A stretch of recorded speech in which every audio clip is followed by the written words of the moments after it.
somebody put your solicitation. Oh, Like I said, it was well written. just kind of a general appeal about the difficulties. I did not respond yet. Good evening, everyone. Do we have someone here from the Ministerial Alliance? No? Or somebody coming? No? Thank you. Okay. Okay, I'd like to open the meeting. Carolyn, would you lead us in a pledge?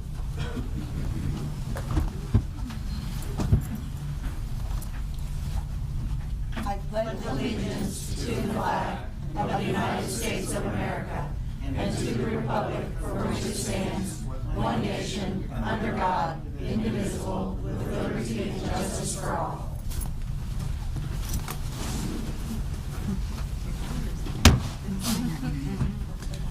Tonight we have two public hearings.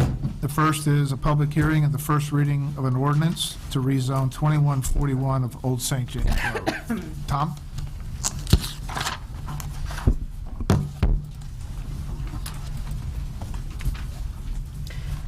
Okay. This property outlined on the air photo, this property is actually owned by the city of Rolla. It's where currently the recycling center and the fleet maintenance building is located. Soon, what's planned is on the larger property to the north is Public Works building is planned to be, their facilities are planned to be relocated to that property. That's kind of what prompted this rezoning. The property is currently zoned, the north one is zoned M2, which is heavy manufacturing. The other one, the recycling center, is zoned M1, which is light manufacturing. Generally, there is a government and institutional zoning district, and that's what this is being requested to be rezoned to. As you can see on this map, just to the east, there's a property that's also owned by the city that has been developed as a water tower. It is already zoned the government institutional zoning district. Generally, when the city owns a property or any government entity in Phelps County or in city within the city limits of Rolla, when they own a property and are developing a property and are planning on keeping the property in perpetuity for government uses, the zoning code has a government and institutional zoning district for that purpose, because it sort of signals to the public that this is owned by the government and for government uses, as opposed to, say, for example, if this was still zoned residential, the city doesn't have to follow the zoning code. They can sort of build wherever they want. But if this was zoned residential, still it would kind of send the wrong message to people when they look at this zoning map. But it being zoned to government institutional sort of corrects that. This is a street view looking on south end of McCutcheon, just north of Old St. James Road. This is the recycling center. It's already there. A little bit further up, you can see the fleet maintenance building.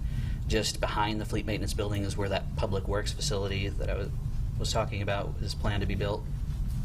So just to summarize, a governmental use of this property is consistent with the comprehensive plan because the city owned the properties when the comprehensive plan was made, so that made sense. Additional development of the property is planned. Current and future, the property is currently owned by the city of Rolla and is planned to continue to be owned by the city of Rolla for the future.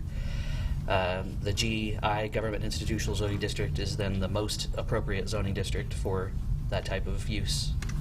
The Planning and Zoning Commission took a look at this and did recommend approval with a vote of 6-0. Do you have any questions for me? Any questions for Tom? If not, I would like to officially open the public hearing. Is there anyone that owns property within 185 feet of this proposed rezoning that would like to speak for the rezoning? Is there anyone that owns property within 185 feet of this area that would like to speak against the rezoning? Is there anyone that owns property outside of the 185 feet that would like to speak for the proposed rezoning? And finally, is there anyone that owns property outside of the 185 feet that would like to speak against the rezoning? If not, this closes the public hearing. Any further questions by council? Carolyn? I had one question. Tom mentioned about the proposed, how was it worded, development later. Is there anything specifically planned for that? The Public Works Building? Yes.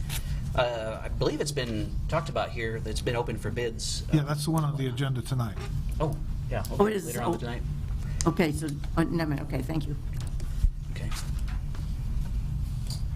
If there's no other questions, can we have the first reading, please? An ordinance to approve the rezoning of 2141 Old St. James Road and 2301 McCutcheon Drive from the M1 Light Manufacturing and M2 Heavy Manufacturing District to the GI Government and Institutional District. The second public hearing is, and proposed first reading of the ordinance is to adopt the Schumann-Berwan neighborhood plan as an element of the city's overall comprehensive plan. Tom? Okay. Yes, the Schumann-Berwan neighborhood plan, this has been worked on for quite a while, so we're finally able to bring it to you all for adoption. The Schumann-Berwan neighborhood, it's kind of the area highlighted on this map. It's generally near Berwan Park, north of 10th Street, south of 18th Street in general, and along the near Schumann Park. Just a timeline, we had a kickoff for this back in fall of 2019. At that time, in October 2019, held a neighborhood meeting, and it was very well attended. About 100 people from the neighborhood came out. Then through December of 2019, provided surveys for people who lived in the area or owned property in the area or were just interested. Received a lot of feedback from those surveys. Then started working on writing the plan, and then the COVID-19 pandemic started. There was plans to sort of have some more neighborhood meetings and maybe get together and do some small interim projects and whatnot, but all that got put on hold. Continued working on writing the plan during that period. Then we're still uneasy about holding a big neighborhood meeting once the plan was written, so we decided to put it on the city's website, send postcards, and invite the public to comment on the plan for a few months in the spring this year. Did receive a few comments from that. Some of it was incorporated into the revisions of the plan. The Planning and Zoning Commission held a review through May and June, and were able to recommend that to pass a resolution to adopt the plan, and also recommend that the City Council pass an ordinance to adopt the plan. The plan in general is intended to provide some details, a finer detail that you don't normally see in a comprehensive plan. So it gets into some nitty-gritty. It addresses some issues that are already existing in the neighborhood. It's intended to help guide the redevelopment of the area as things happen. And then it's intended to help with some decision-making going forward. After reviewing the input that was received to kind of start the plan, we developed 4 goals to kind of guide everything through the plan. As you read through the plan, you'll see that every single action item is related to one of these goals. The goals were build community, so that would be sort of bring people together, and then preserve affordability. That was something that was heard quite often in the surveys, as people were worried about being priced out and the area changing so much that they can't live there anymore, so that the people who live there do still want to continue to live there. Enhance livability, so that's kind of just make some improvements through the area, and then encourage positive change. That would be, it's kind of related also, just making some improvements, but just different types of improvements in the area.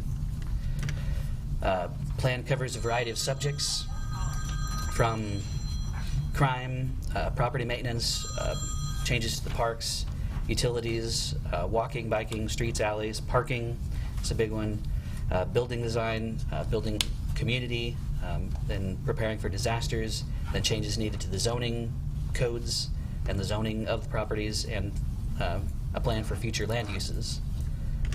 Before I get into all that, let's talk about a little bit of history of the neighborhood. This neighborhood starts off like a lot of neighborhoods with diving horses. No, I'm just kidding. That's not how most places start.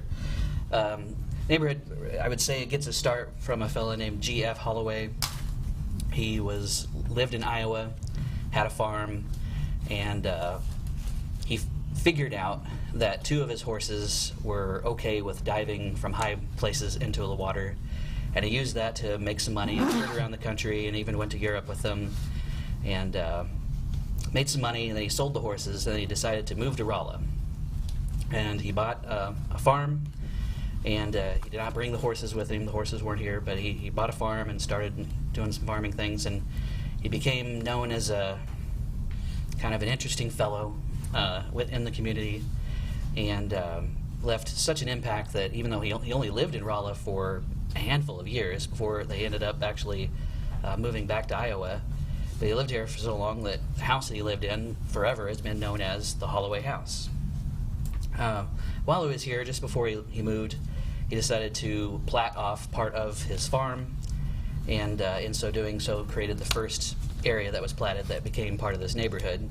And when he did that, he couldn't resist naming a street after himself, Holloway Street, and then he also couldn't resist naming a street after his former home of Iowa. So we have Iowa Street. He sold his farm, and it eventually became owned by an Elbert Williams. Elbert Williams, the Williams family lived there for a few years. Then his daughter, Juanita, and her husband inherited the property. Both Elbert and Juanita died roughly the same time, and her husband eventually donated the property to the city, and that became Berwan Park. Of course, Berwan is part of Elbert and his daughter, Juanita. Another part of the subdivision was developed by Charles Schumann. Charles Schumann was a prominent citizen in Rolla. Him and his brother owned a important store, the Schumann Brothers store, sold many things. And so he also, because he was kind of a well-known citizen, he was put in charge of trying to attract an industry to Rolla. And he was successful in attracting a shoe factory to move to Rolla. And as a result of the shoe factory moving to Rolla, there was a big need for people to work at the shoe factory, and so people wanted to move to Rolla. And so he somehow acquired a piece of property in this neighborhood and platted it and sold it off as part of what became housing for the workers at the shoe factory. A third portion was owned and platted by a few people, one of them being Booker Hall Rucker. He was a prominent citizen in Rolla, an abstractor. Then also a Mrs. Thomas Hanrahan.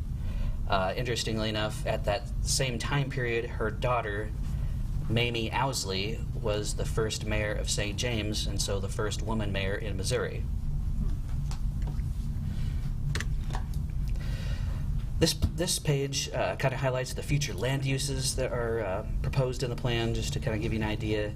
The railroad track really kind of divides the neighborhood, so the areas on the east of the railroad track are recommended for kind of higher density residential uses. It's sort of higher density residential uses now. It's where you see a lot of the apartment buildings, and housing is really geared towards students. So this would be recommended to try to change the zoning code in a way that would allow for a bit higher density and allow for places to be redeveloped and developed to something that would be more oriented towards students. Then there are some areas that are currently zoned manufacturing and industrial along 18th Street and along the railroad tracks, so that would be recommended to become more commercial type uses. And then there's some areas that are already commercial along 10th Street on the south side of the neighborhood. Also, it would be recommended to kind of keep that commercial and maybe expand a little bit. Then there's an area along kind of, I'll call it the 12th Street corridor, the south portion of the portion that's on the east side of the railroad tracks. That area is already, it's kind of a medium type density. You see some duplexes, you see a couple apartments, you see townhouses, we also see a lot of houses. And so that would kind of be recommended to be kind of a small scale multifamily. So you'd see some houses still, but some duplexes and maybe some smaller apartments, but a maximum of like 2 stories. So it's pretty clear that people don't want things to be disrupted too much on the east side of the railroad tracks, but there is still some desire for a bit of higher density. Then the remaining area, I'll just call it basically the north half of the area east of the railroad tracks. People are more comfortable with something a little bit more lower, a bit of a lower density. So mostly single family. I could see things like two-family being appropriate, say, on corner lots, or if they're designed to where they look like a house, or maybe some townhouses, that sort of thing, but also no more than 2 stories. People still aren't interested in having something kind of towering over them. So that kind of goes over the uses in a nutshell. This map kind of pulls everything physical together that's in the plan. So you got the uses, and then the various things are proposed, such as sidewalks, some trails, and some utility improvements, and things like that. Just kind of pulls together all the physical attributes that you see in the plan. There's some other non-physical things that are recommended, such as creating a neighborhood watch, enhanced nuisance enforcement, creating a neighborhood organization to kind of bring everybody together, trying to find a way to have some property maintenance assistance, because some people just aren't able to maintain their properties in a way that we'd like to see it, and then some changes to the zoning code to sort of allow for the things that we'd like to see in this neighborhood. To do the neighborhood plan, it's going to take at least 10 years to accomplish all the actions. So if you go through the action plan, there's a lot there. And generally, a neighborhood plan, you kind of do it on a kind of about a 10-year cycle. However, the things that you see in the action plan, all that is kind of dependent on the funding as is available. There'll be a need to actually design a lot of this stuff, so a lot of it is kind of high-level, thoughts right now. So there could be some, you get in the nitty-gritty and find some things that need to be shifted around or changed. And then also priority as we go through these 10 years. The priorities could change. Some things could become more important, some things could drop off to be not as important.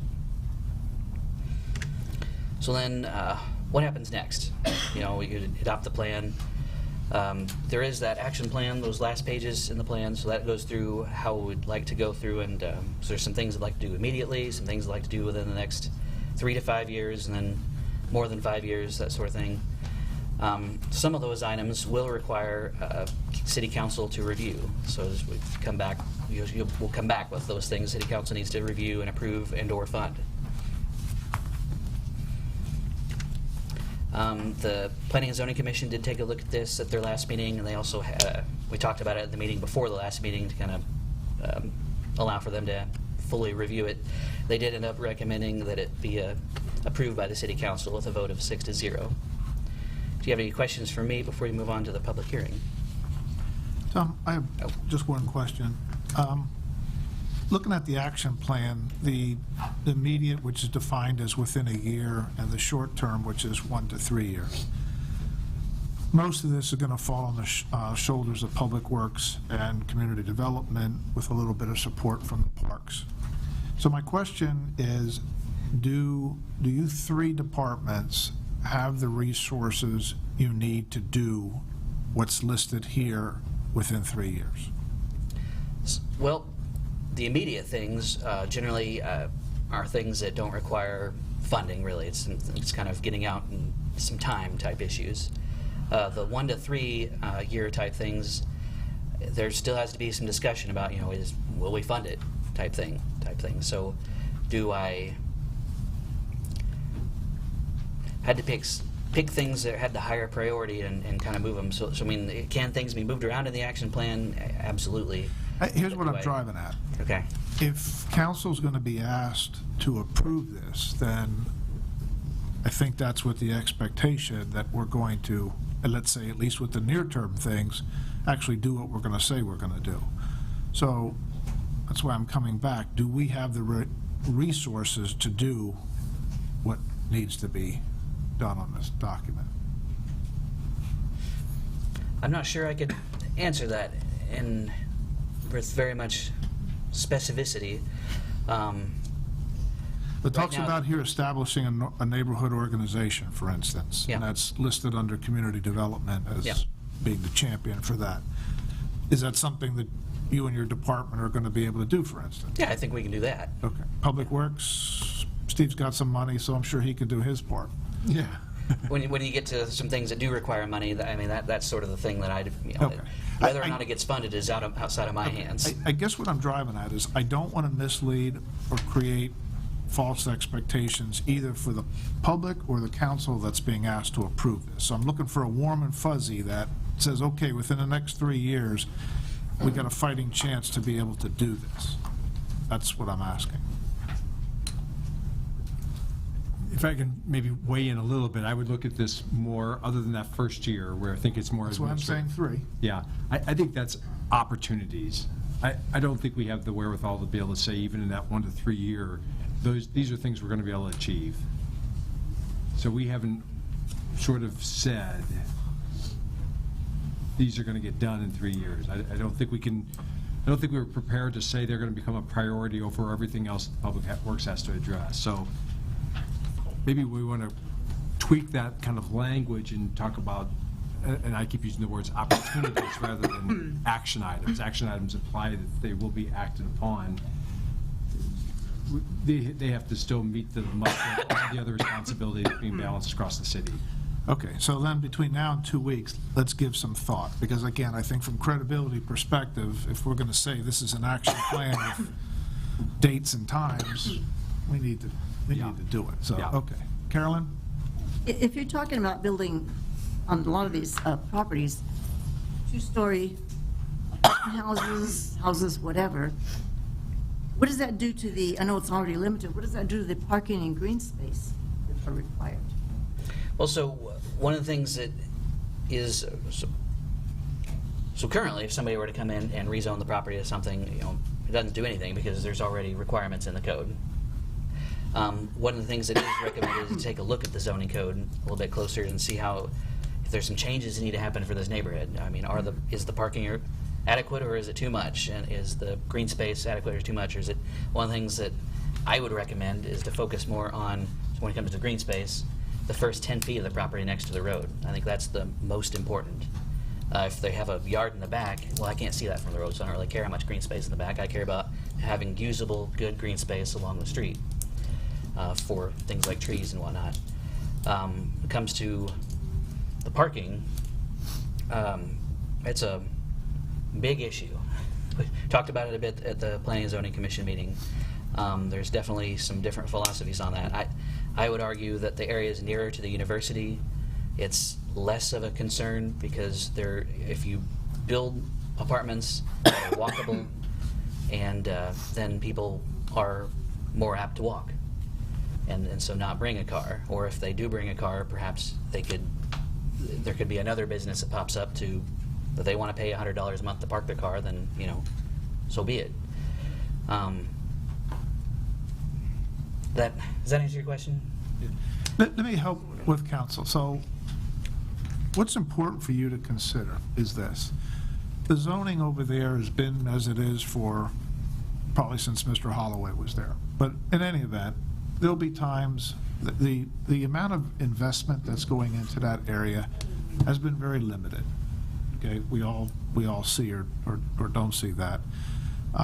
But from time to time, properties are in fact bought, and with today's cost, that typically means multifamily, doesn't mean a single-family house is going to replace a single-family house. So over the years, we've got citizens' concerns in those areas that what was single-family, they're sitting now next to a fourplex with a bunch of college students. And the noise and the parking and all of these things come above. But we have to recognize that it is in fact a neighborhood that's going through a transition over what will be many, many years. So this is an attempt, I think, to sort of guide that. There's nothing in here that's going to say you can't do this or you have to do this. As much as it is, it's a guide. So in the future, when properties are bought and somebody comes to you for a rezoning, if you will, Tom's going to put this document in front of you and say, hey, remember this, okay? It doesn't mean you can't take that action and you'll be pushed because the property owner wants to build this fourplex, but in any event, that's where the practical use of this is going to come. Mayor, if I could also add, a lot of the existing land use now is R3, multifamily, that the area would not support at all from a parking standpoint. So part of this is to say, okay, where does it really make sense to have R3, which is multifamily, okay, the west side of the railroad. As you start looking to the east side of the railroad, from the railroad over to the park, then that's a transitional single-family duplex kind of thing, all of which could have now 2-story homes on it now. So the plan really is taking efforts to soften those impacts because of the limitations of the street widths and the availability of parking. So there is down zoning that would go along with this. What you're seeing with current land use and what we're seeing in the plan is proposed is a down zoning of some areas to take that density pressure off.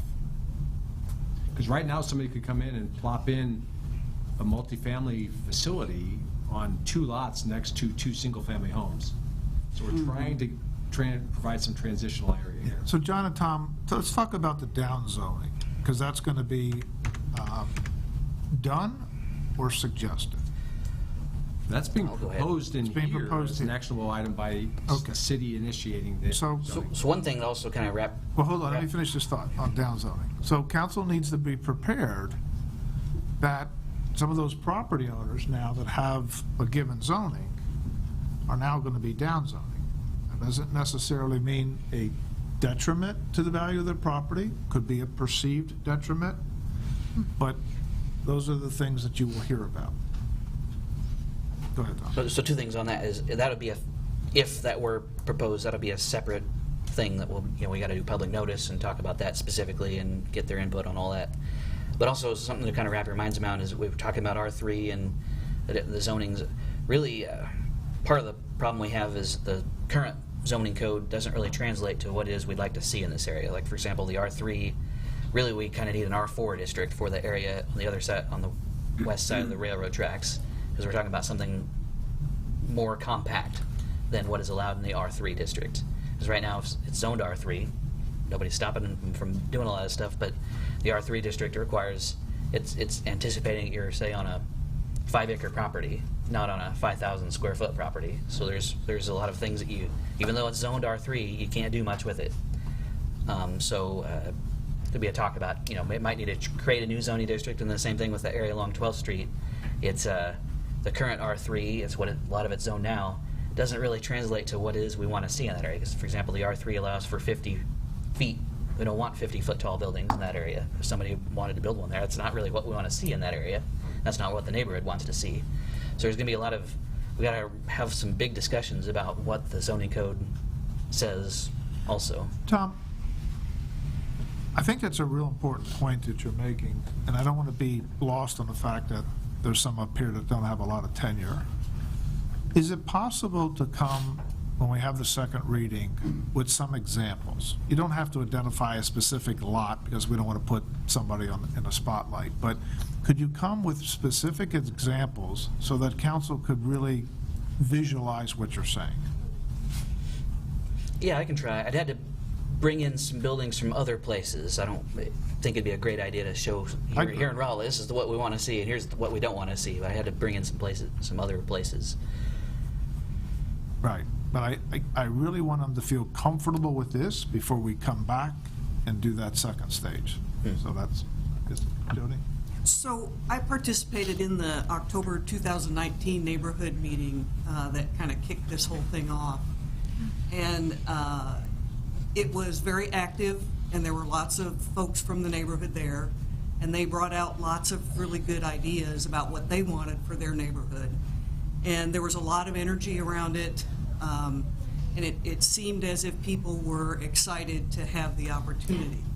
And I think Tom and his staff did a really good job of translating what they heard at that meeting into this plan.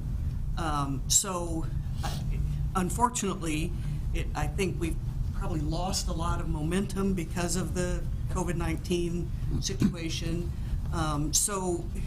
Assuming we do at some point go ahead with the plan, I think it's important that there's some kind of an effort to maybe re-engage the community as they were when we were back in October, and they were excited about doing this, because there are some things that the community themselves, the neighbors themselves, will have to come up with and do in addition to what the city's going to be able to do. So I just like to say that again, having participated in the kickoff meeting and then seeing the final version of the plan here, I think there was a good effort to take the concerns and issues that the neighborhood folks brought up and bring them into something that's actionable. So good job, Tom. Having lived in the neighborhood on Schumann, on Olive Street and on Elm Street for 16 years, I really loved the area. It was a great place for my kids to grow up. And like many of the people attested to the fact that you could walk places, you could get places, and there was a real mix of elderly students, some families, and I think that bringing that energy, you have to realize too that students, a lot of those students will be gone in 4 years, so that's going to be a cyclic type thing. But trying to bring along the companies that rent these multifamilies or even rental homes, if you can address, the improvement in some of the street appearance of some of the homes. You can't force that, but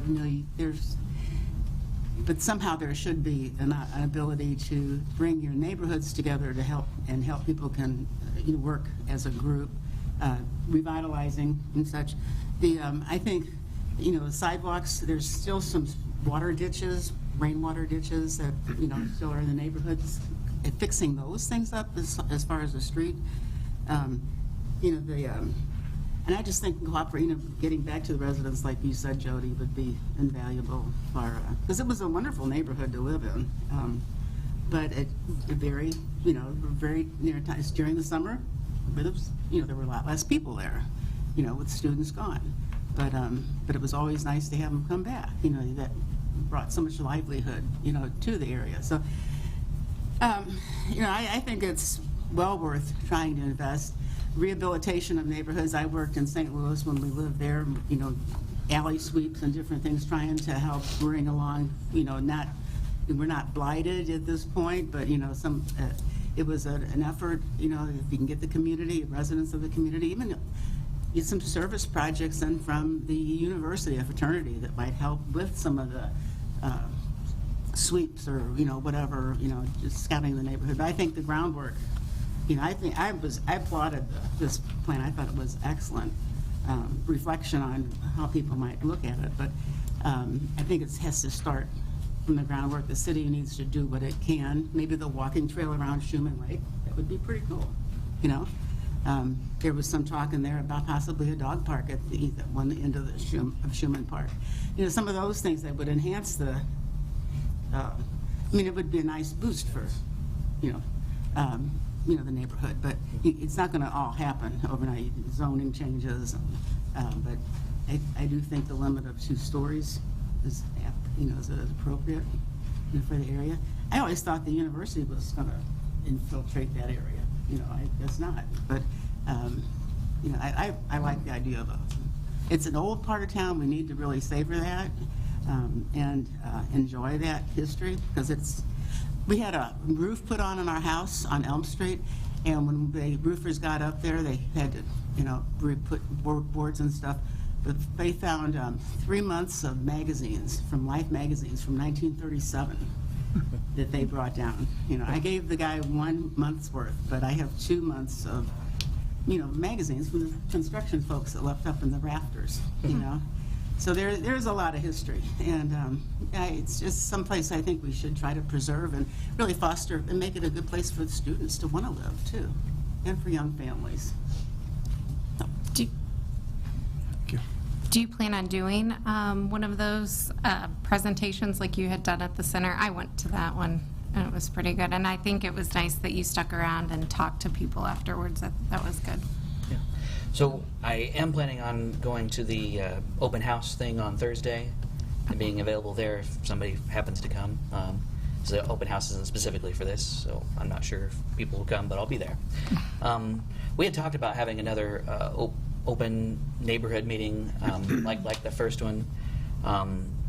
It's been up until just fairly recently that I think people would have felt comfortable going and doing that, but also at the same time we were trying to move things along. So if at this point it'd be preferable to hold off on finalizing this until we have that type of meeting again, we can do that. I think that would be doable at this point, but that is kind of the one weakness. I don't think there'll be much change to the plan that would come out of that. I think the biggest benefit would be just making sure everybody knows what the plan is. Right. And we did, back in the spring, send postcards to everyone to let them know that it was on the city's website, so they could go to it at their own leisure and check it out. And there's a video on there, and I'm not sure how many people looked at it. I only got a handful of comments, though, so I don't know how many people took the opportunity to check that out. May I suggest, for my, I always like to get things done right now and just do it, and then you go on to the next thing. But I think with something like this, it actually might be worth postponing just a time and seeing if there can be some public buy-in. And like you said, there might not be changes, but at least let people, air out some opinions and get that and get some public community buy-in for the process. Tom, what would it take before we take action to come back and give council a little more specifics on what that phase 2 would be? What, phase 2? Phase 2 meaning the down zonings and things like that. Oh.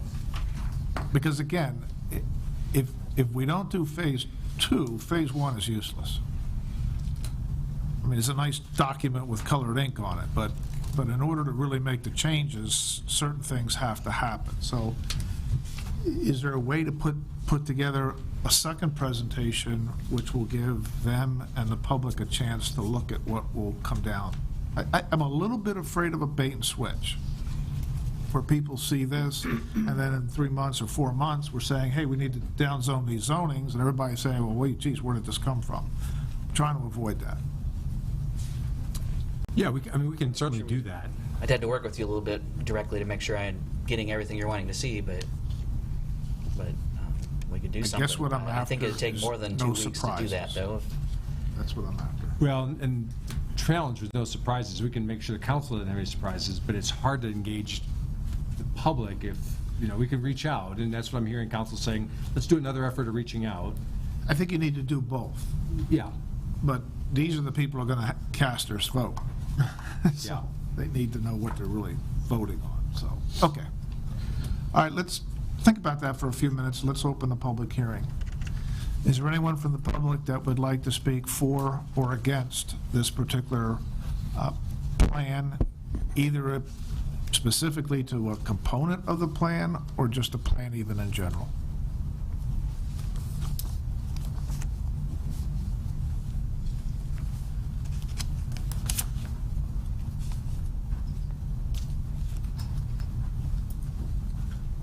Okay. I suspect there'll be more public discussion on this, but we'll close the public hearing for now. Council comments or questions? Okay. Let's have the first reading. That doesn't mean council has to take action in 2 weeks, but let's at least keep the process going and have the first reading. An ordinance adopting the Schumann-Berwan neighborhood plan as an element of the Rolla 2020 comprehensive plan update 2005. Thank you. Moving on to acknowledgements or special presentations. Okay. Councilperson Fridley is signed on via Zoom at this point. Special presentations, we have 2. I would like to ask Sergeant Rapier, his wife Dottie, and Chief Fagan to come forward for a few minutes.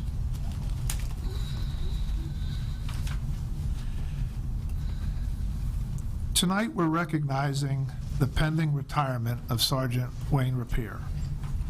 Sergeant Rapier is concluding a 46-year career with the Rolla Police Department.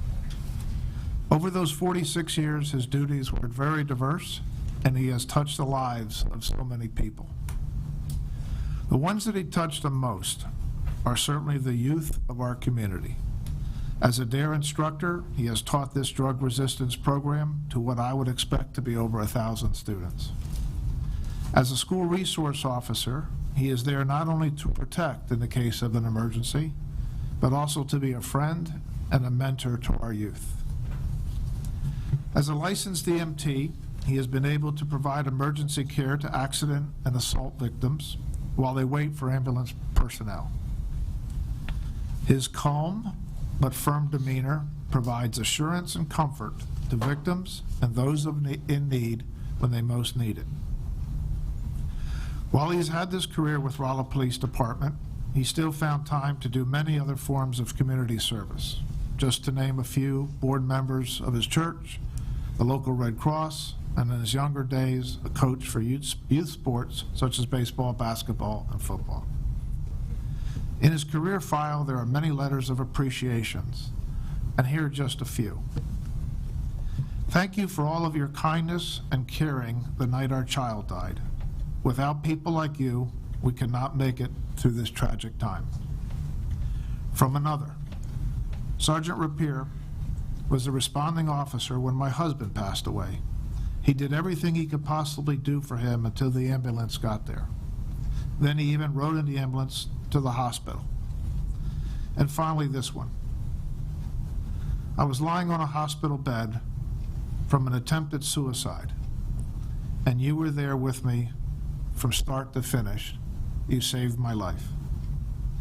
Sergeant Rapier and others in the Rolla Police Department are true professionals, and these are the everyday things that make him and others so special and so important to our community.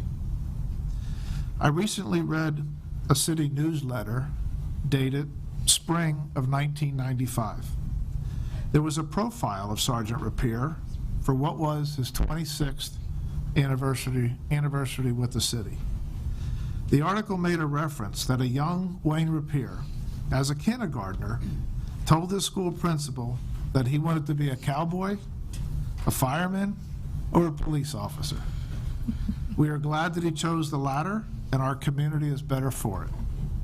Wayne, thank you for 46 years of service to the city of Rolla and our community in general.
Wayne? Wayne?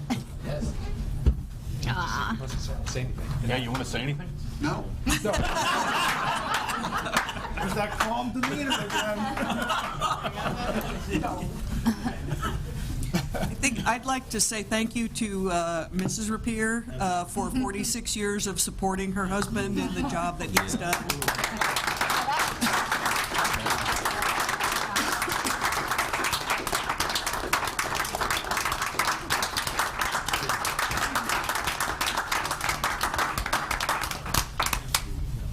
I would just like to say that I have been the lucky one.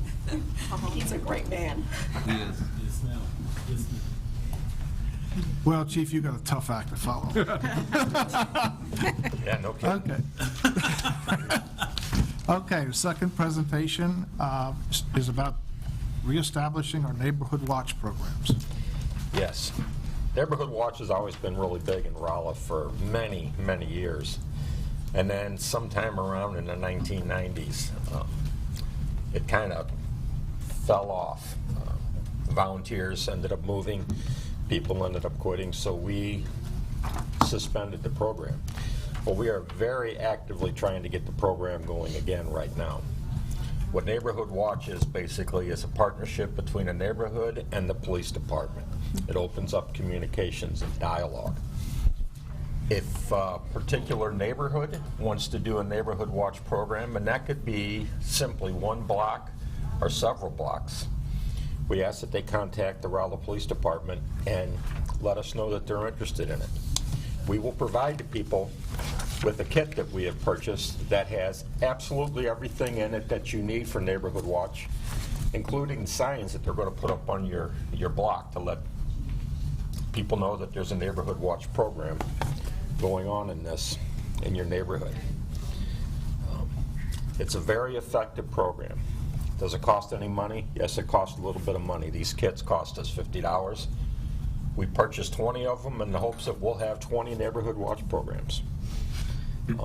There's some man hours involved in it with our police department putting this together, but the man hours that we spend putting this together are a lot less than the crimes that these neighborhood watch will prevent from us having to investigate. You know, one of the things that I hear all the time from people is they will call me and say, last night I saw this, or last week I saw this, and I always ask them, did you call the police? Did you let us know? And their answer all the time is, no, I didn't want to bother you, or I thought it was too petty for you to bother with it. Well, this is the things that the Neighborhood Watch we're hoping will stop. If you see something, we want you to call us. You're not bothering us, that's our job, that's what we're here for. But a neighborhood watch is neighbors looking out for their other neighbors and communicating with us when they see something that doesn't belong. It's a great program. It's a win-win for everybody involved in it. We are trying to actively get this going. We've had a couple of city council people already come up and get packets. And what they're going to do is they're going to have a meeting of their district, and they're going to announce the Neighborhood Watch program in the hopes to get some people that want to get involved in this. You have to have a Neighborhood Watch captain. That captain is responsible for running the program. And from that, you also get some neighbors involved. Now, it could be to the point where the people are walking around the neighborhood looking for something, or they're just watching. If you see something, and you know who lives in your neighborhood, who doesn't. If you see something that just doesn't look right, call us, and we will go and check it out. It's once word gets out that there's an active neighborhood watch program in a neighborhood, problems dramatically reduce because word gets out. So it doesn't cost anything to start one. You don't have to go through any specialized training. You just reach out to the police department, tell them that you're interested in this, and we will have somebody get a hold of whoever is the one that wants to run the neighborhood watch program, be it a city council person that wants to get this going. We will meet with you, we'll discuss with you how it works. Everything's pretty self-explanatory in this packet. There's a lot of booklets and everything that show you how to do it, so this is something that we'd really like to get going again. Sir? Chief, a neighborhood captain, I think that's the term you used. What kind of individual interest, time would that person be needed? It's as much as they want to put into it, Mayor. The neighborhood watch captain is the one that is responsible for having meetings. Now, I've seen neighborhood watches where they have a meeting every week, or they have one every quarter. It just depends on how active that neighborhood watch is. But the neighborhood watch captain is basically the liaison between the police department and the neighborhood watch group.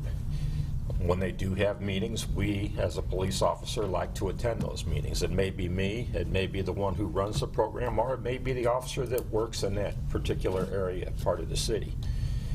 But it's always good to have a police officer there that can answer questions. And like I said, a lot of people don't like to call the police, but they will call their neighborhood watch captain and say, hey, the other day I saw this or I saw that. The captain's job is to provide that to us so we can look into it and do some investigations. All right, and I believe some of the parks, some of the folks are going to start meeting at the parks in the various neighborhoods? Mm-hmm. It's, like I said, you can't lose with this program. If people are active, it's only as good as the people who are involved in it, though. But if people are active, if people are actually watching out for their neighborhood, it really does help us, because we can't be everywhere at once, obviously. So it helps us, it's extra eyes out there for us. Along with this, we're going to do camera registration. If you have a camera on your house, a Ring camera or something, let us know, and that way if something happens in a neighborhood, we may reach out to you and say, hey, can you look at your camera on this time and this date, see if they come up with anything, and if they do, they'll let us know. And that's all done through the Neighborhood Watch program, so it's a very good program. Chief, this is digressing a little bit, but since you mentioned it, I don't know where I read it, but I guess whoever owns Ring doorbell, I don't know if that's Google, Amazon, or whomever, My understanding was that police departments could go to them for that video. Is that true? No, it's So not the true. owner has to give consent? Right. Even though that video is housed? The video is housed in the cloud, but we've had an instance where we tried to get Ring video, and it's like trying to open up an iPhone. You know, it pretty much can't be done. But if the person's a victim or if their neighbor's a victim, they're usually pretty good about getting us the Okay, so the Ring the camera. homeowner has to give consent for that to happen? correct. Okay. They have to actually get the image and send it to us via email or something for us to use it. You can't get a search warrant. Pardon me? You can get an investigative search warrant, can't you, for it? Yes, but it's, a Ring lot harder doesn't, to do. Ring does not very cooperative with us on that. When we had the instance, for instance, when we had the thing where the mail was being stolen throughout the city, it was two Ring cameras that actually, how we were able to identify and catch the person responsible for that. So they're a very good tool if the people will let us use them. Questions from council? Jody? Is there sort of a optimum size for a neighborhood watch program? Is it 3 blocks, 4 blocks? Is there something that's too big or? You know, you don't want to do an entire, like, you don't want to do an entire neighborhood under one person, because you could do it, but you have to have more than one block captain. You have to have 2 or 3, because that's a lot of work for them. I mean, there are registration forms that you have people fill out and everything. The best thing is about a 3-block area at the most. But I've seen them just a single block. You know, just neighbors looking out for neighbors. So, yes? Years ago, I remember there were, people could have, if for kids that were on the street, if they felt like they were getting threatened by somehow, they could go to someone's house. Yeah, they had the house things that you would put in the window. It would look like a house. Is that safe house or? Yeah, safe house is what it was. We really don't do that anymore because who's to say it's a safe house or not a safe house? Right. But with Neighborhood Watch, you're going to know your neighbor's kids, and hopefully the kids will know you. So Yeah, Moberly had been our. a lot of Neighborhood Watch is neighbors just meeting each other and getting to know each other, and that's a big part of Neighborhood Watch. It makes you want to actually help them out by looking out for them, and they'll do the same looking out for you.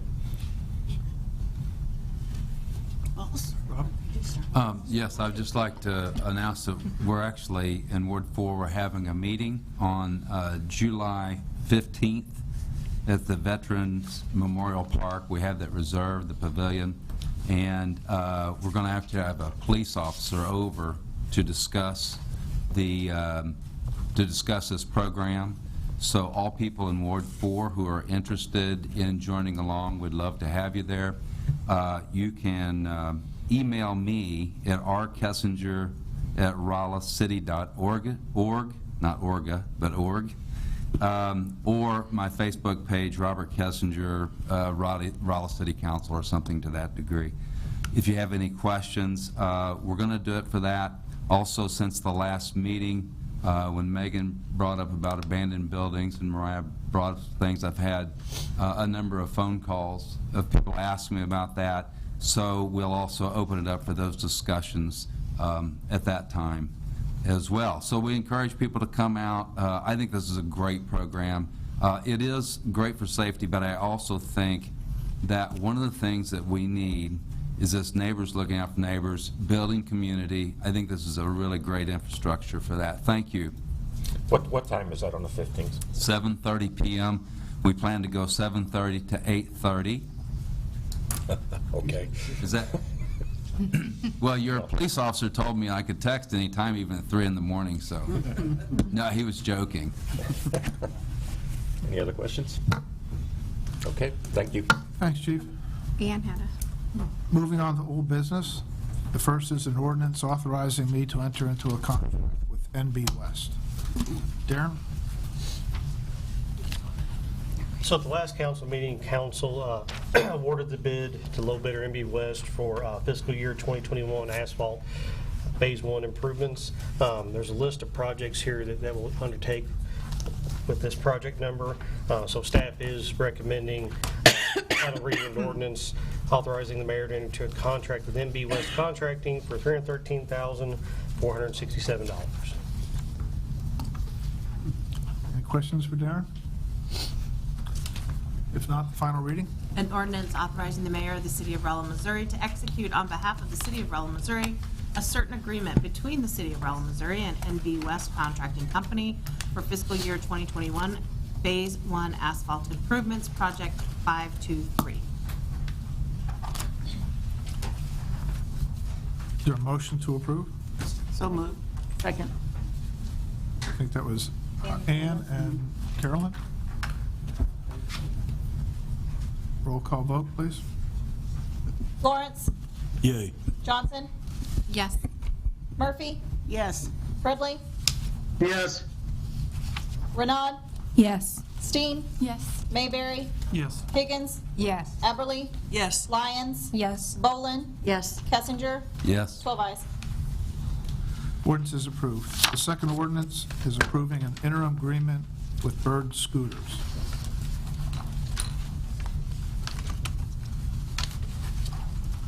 At the last meeting, I was asked several questions, and I had Lori write those down for me, so I made sure that I did not miss any of those.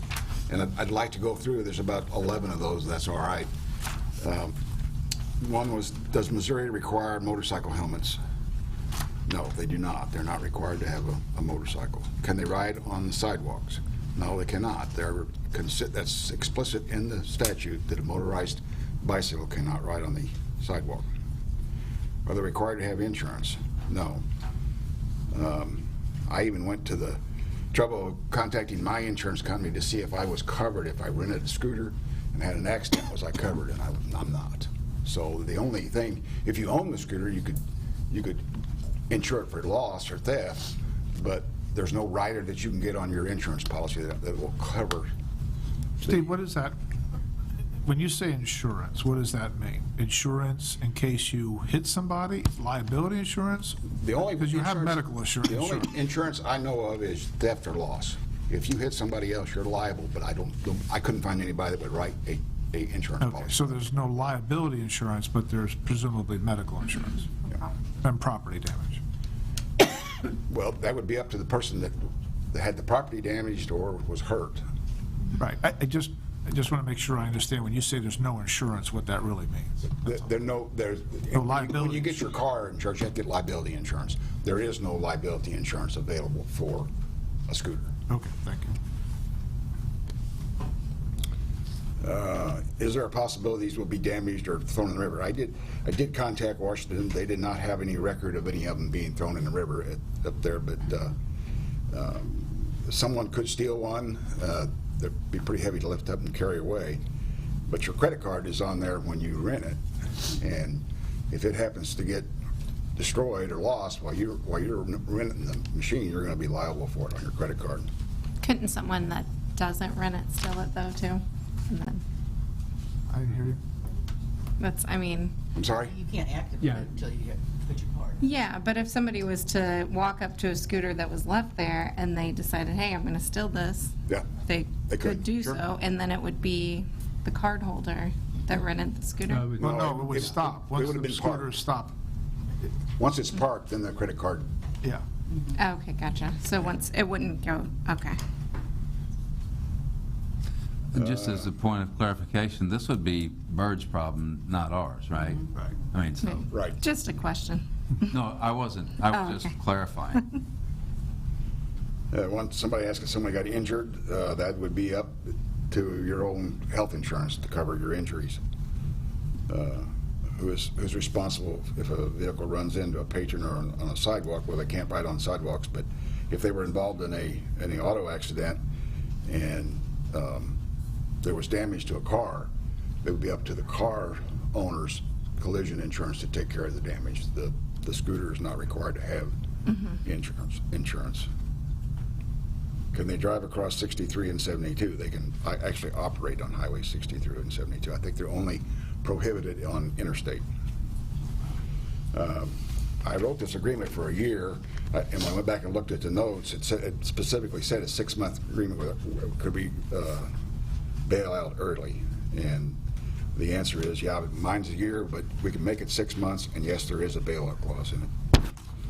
And then something, I think that's about the gist of it.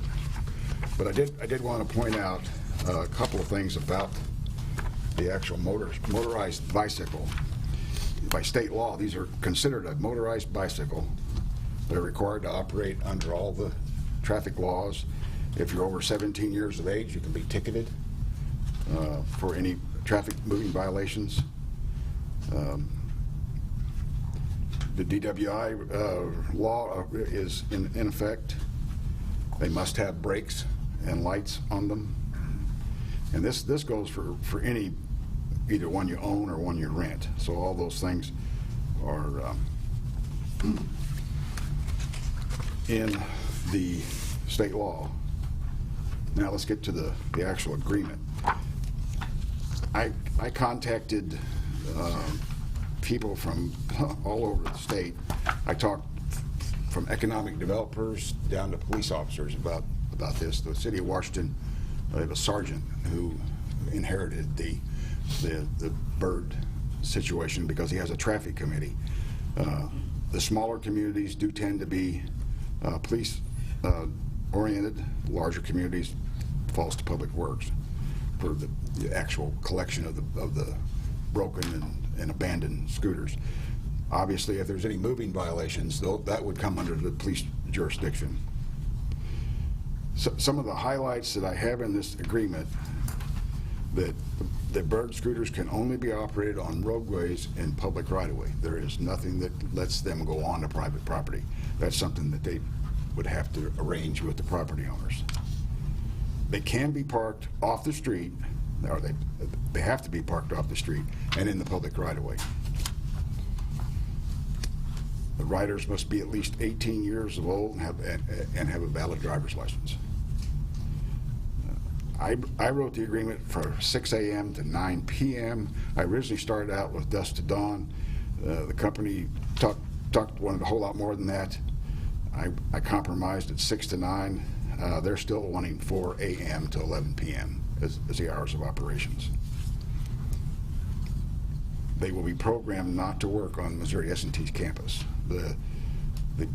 These units are equipped with a GPS receiver.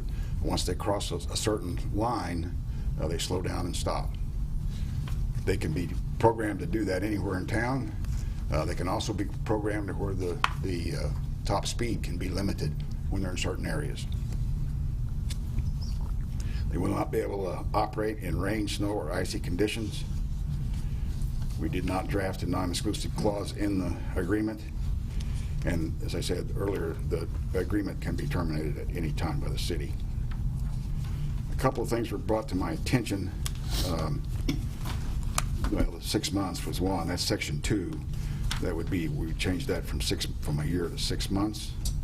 Also brought to my attention that in the definitions of a small vehicle, the skateboard was in there. I would really want to take that out because skateboards are not a machine that belongs on a public street. So with all of that, that's a real quick overview of what's in the agreement. I'd be happy to try to answer any questions. Steve, a couple of questions. Page B18, subsection 8. To the extent the company desires to park small vehicles in areas other than the public right-of-way. So this agreement is with the company, it's not with the individual riders. No, it's with the company, yes. I got that. Okay. So if I take a poll, most of these people in this room today won't exactly know where public right-of-way is and private property. So my question to you is, what happens when the rider drops the scooter off on private property? In front of a store, somebody's lawn. Yeah, it's limited, but it's pretty precise. These can be programmed so that they're not parked in a proper location, the credit card will not turn off. It will not allow you to turn the vehicle Define off. proper location. Well, that's something we would need to work out. Right now, it has to be within the public right-of-way. Okay, so how do they know where the public right-of-way is? Well, the mapping system can be downloaded by the company, and that can all be Okay, programmed. so their computer essentially is going to be tied to our computer, and it says, when you drop this scooter off in front of Joe's Donut Shop on his property, a flag will go up. You can't turn off the credit card. I really don't care about the credit card. Well, I'm worried about a homeowner or a business person now having this scooter on their property. they call us, we'll come get it. Who's us? Public Works. We'll impound it So- and charge the company for it. Okay. So this is managed by Public Works? That was just an assumption on my part that they would follow the Public Works for us to manage this. Yeah. Since we're in charge, I'm not letting them off easy. since we're in charge of the public right of way, it would fall to us.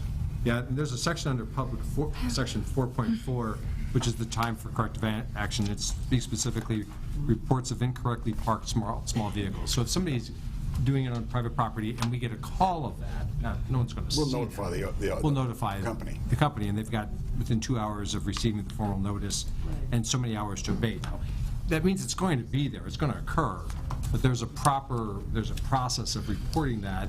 If we notify the company and through their contractor, they don't remove them, then we remove them, impound them, and we have a $50 impoundment fee or something that's already in this agreement for that. So Yeah, they they post do the have an bond. opportunity to remedy that after notification.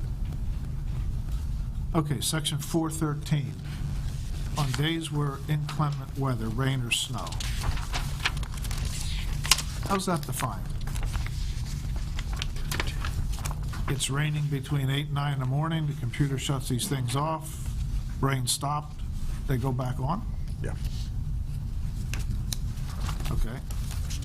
Last point, I'm strongly going to encourage council to go with a 6-month agreement.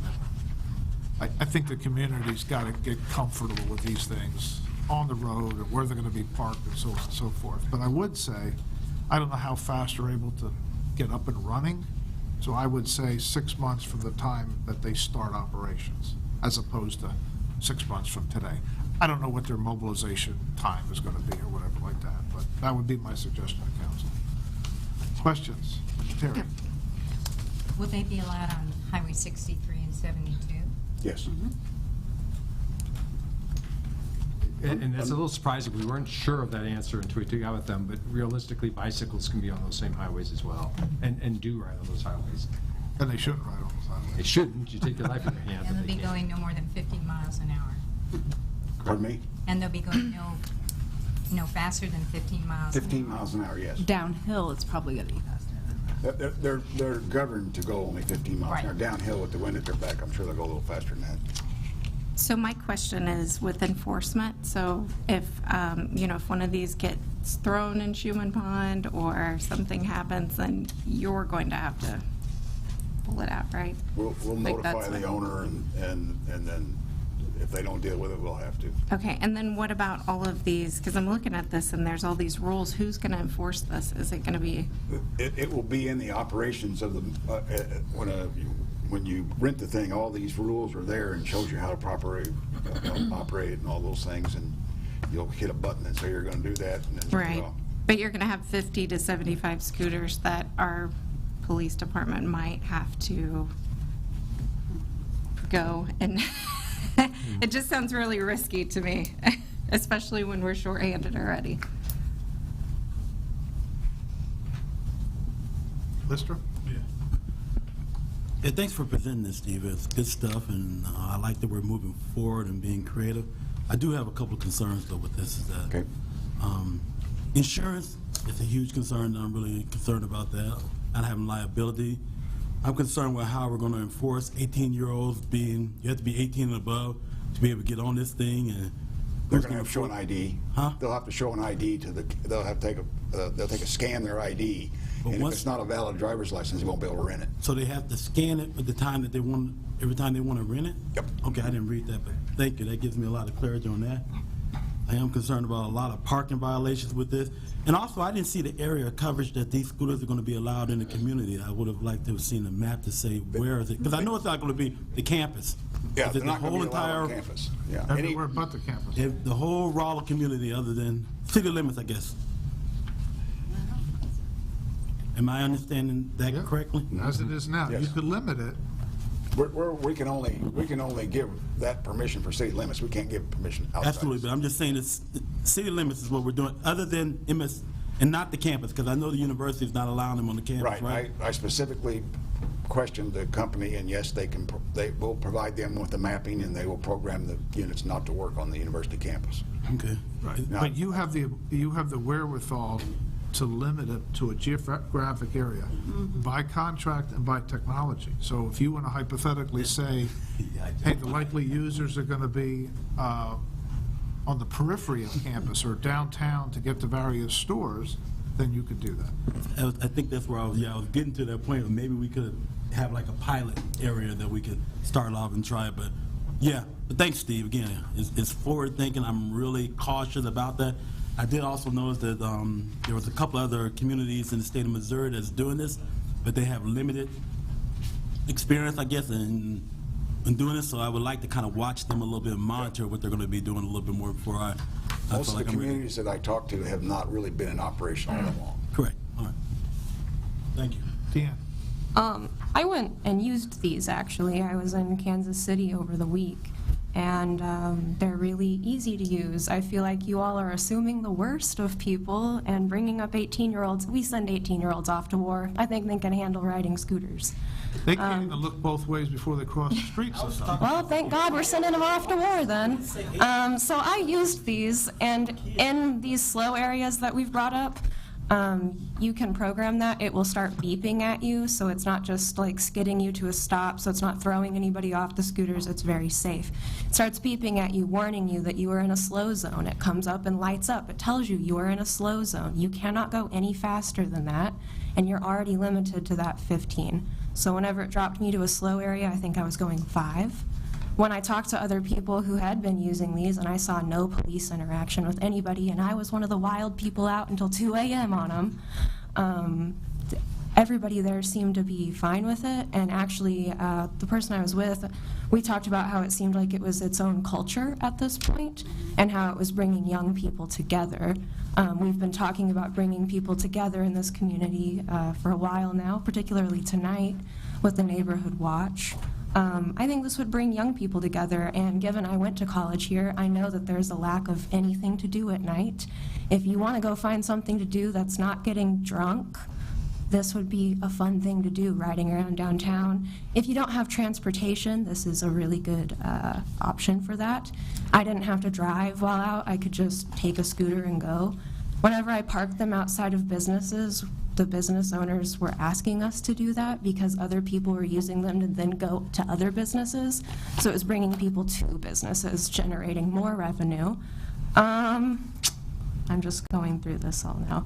Oh, the cars were very used to them from whenever I was on it. I was on major roads on them too.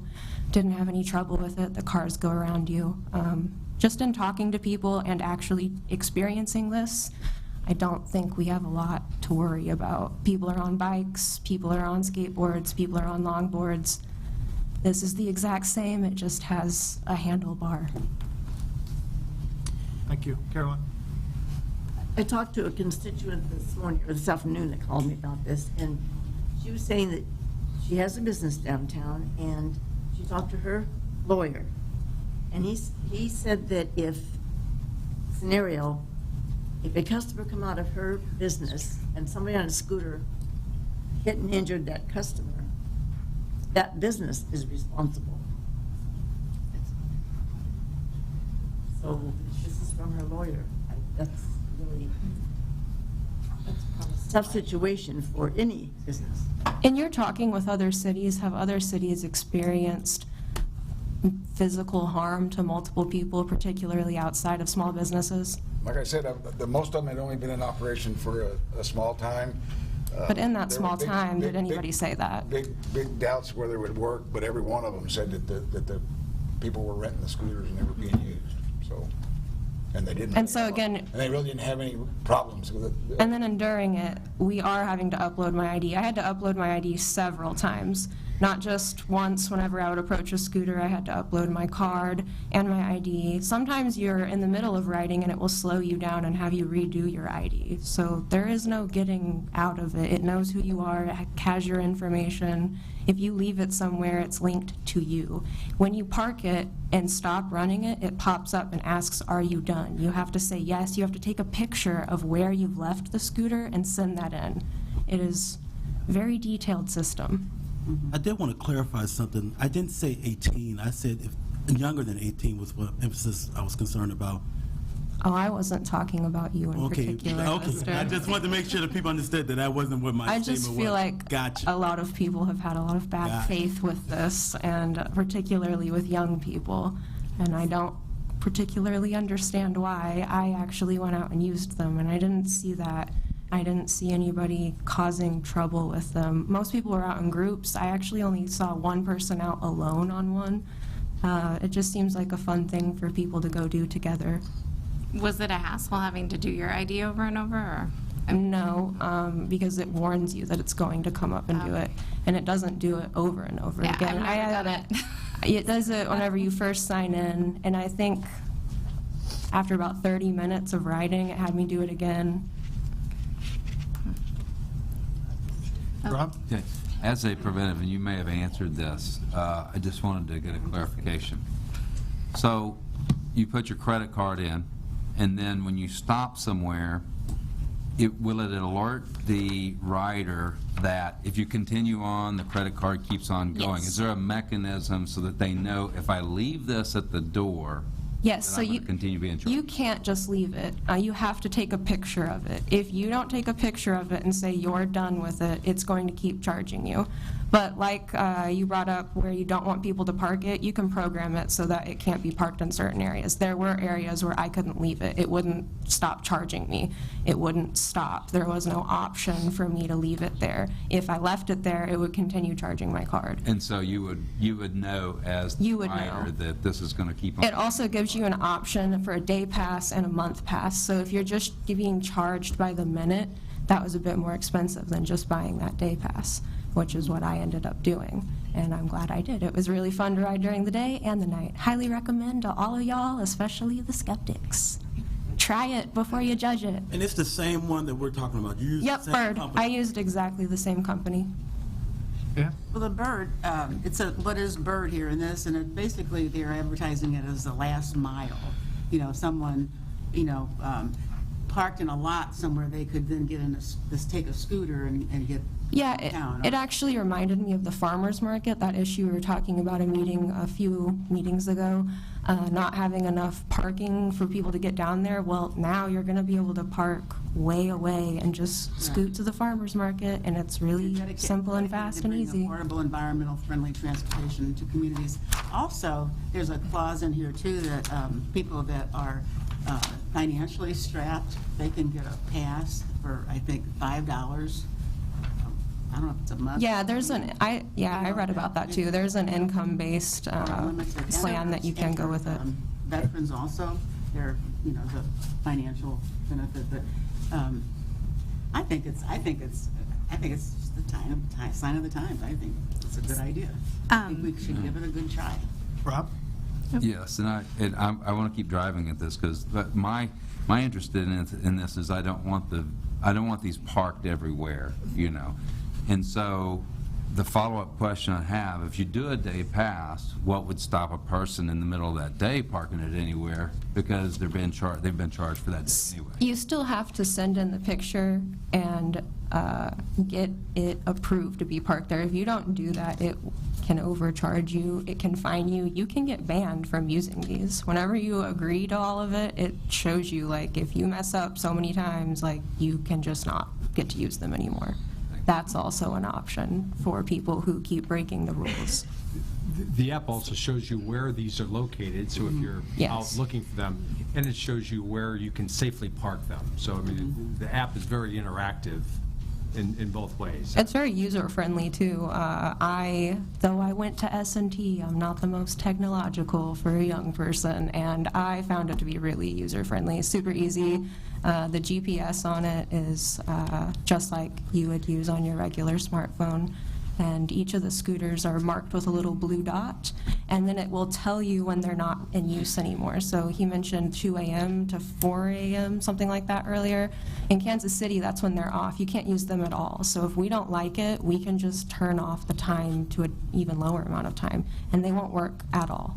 No, and I think that's what Steve's proposed is 9 p.m. to 6 Yeah. a.m. They don't operate under this The order. company has pushed back on that pretty hard, but I felt like that was a compromise of sorts. Megan? Yes. Do we happen to know why the university doesn't want to allow it on their property? The university is so compact and when so crowded between classes that I can see why they don't want them on campus.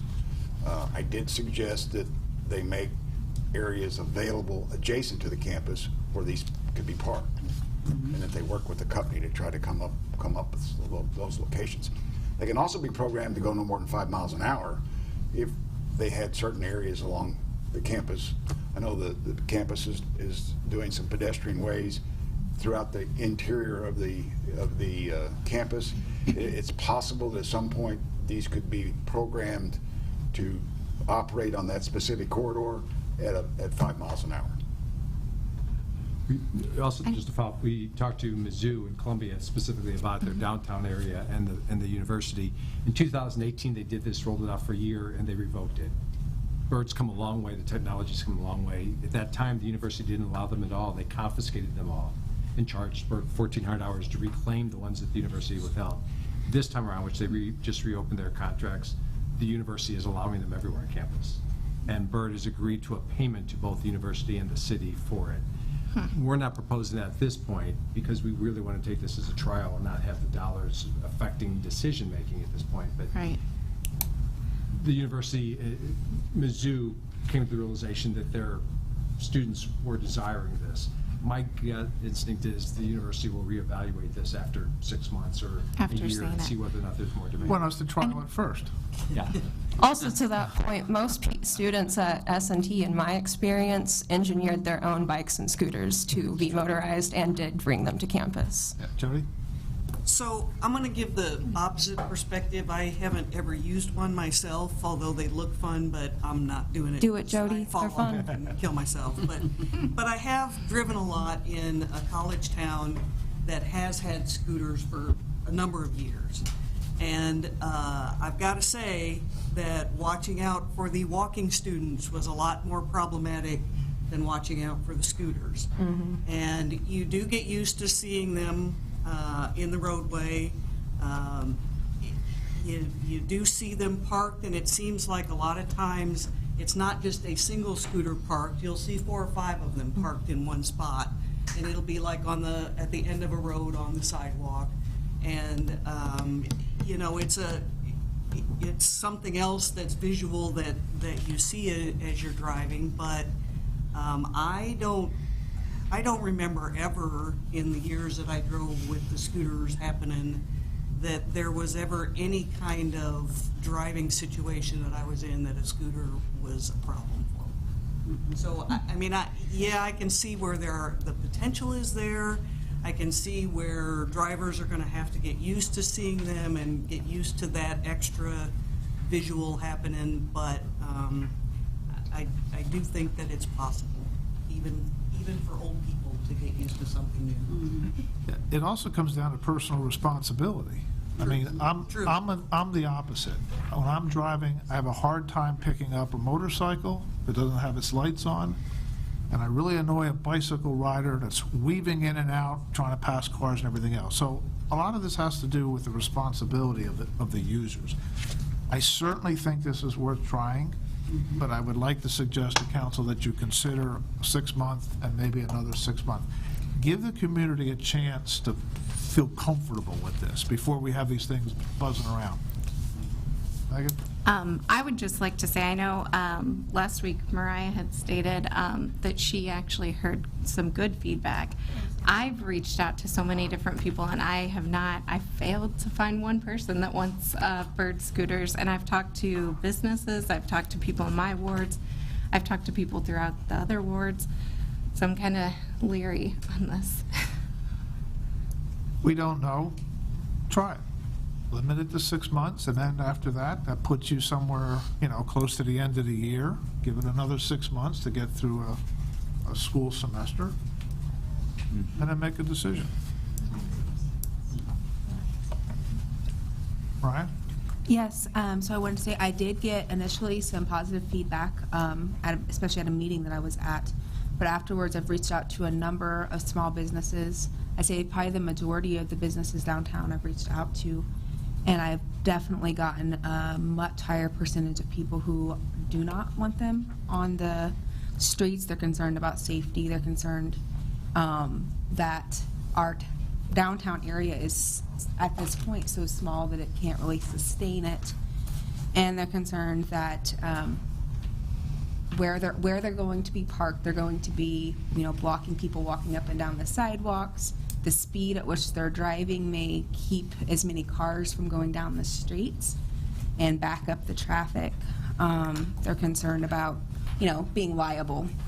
So it's something that over the next couple weeks I definitely want to keep hearing feedback on. But a lot of the businesses downtown have reached out to me, or I've called, and I have not gotten near as much positive as I have negative.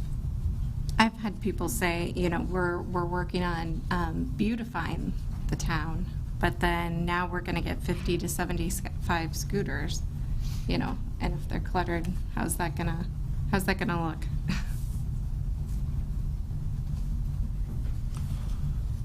Well, this is on there as a first reading. So let's have the first reading, get some citizen feedback, and bring it back in 2 weeks. An ordinance. Oh, wait a minute. How do you feel about the 6 months versus the year? I'm going to move that we amend the contract to say that we will go for a 6-month period with an option to renew for an additional 6 months. Second. You want to add once they get started? Yes. As opposed to 6 months on signing? The 6-month period would start at the point at which they start operation. Okay, and there's a second there. Second. Okay. I'd like to take skateboards out of the So, definitions as well. what's that? And I'd take like to take the skateboard out of the definition of the small vehicle. Okay. So there's a motion and a second on amending it. All in favor, say aye. Aye. All opposed? Matt, how do you vote on that? Aye. Aye, okay. First reading of the amended ordinance. An ordinance authorizing the mayor and city of Rolla, Missouri to execute on behalf of the city of Rolla, Missouri a certain interim agreement between the city of Rolla, Missouri and Bird Rights, Inc. as amended. Next item is an ordinance authorizing me to enter into a contract with Alexander Construction. At the last meeting, the city council awarded the bid to Alexander Construction for the final phase of the Public Works street part of the building. We also, during this last 2 weeks, have reached out to Piper Sandler and Company, and they've given us some alternatives on how we might be able to finance this project, and even by refinancing even some of our existing COPs to take advantage of a lower interest rate. The call date in this is not until November, so we'll have to front the front end of this project out of reserves, and then once the bond is, or the COPs are issued, we can repay ourselves then back to replenish our reserves. And in tonight's agenda, there's a resolution that allows us to do that. Steve or Stephanie, at what point can we lock in that interest rate? Not until close on the When we financing. close, but that So it's whole gonna process flow. is going to start, it'll have to start in August in order to get done by November, so. Okay. All right. Any questions for Steve? And we have the final reading. An ordinance authorizing the mayor of the city of Rolla, Missouri to execute on behalf of the city of Rolla, Missouri, a certain agreement between the city of Rolla, Missouri and Alexander Construction LLC. Is there a motion to approve? Second. Carolyn made the motion, Jody second. Roll call vote, please.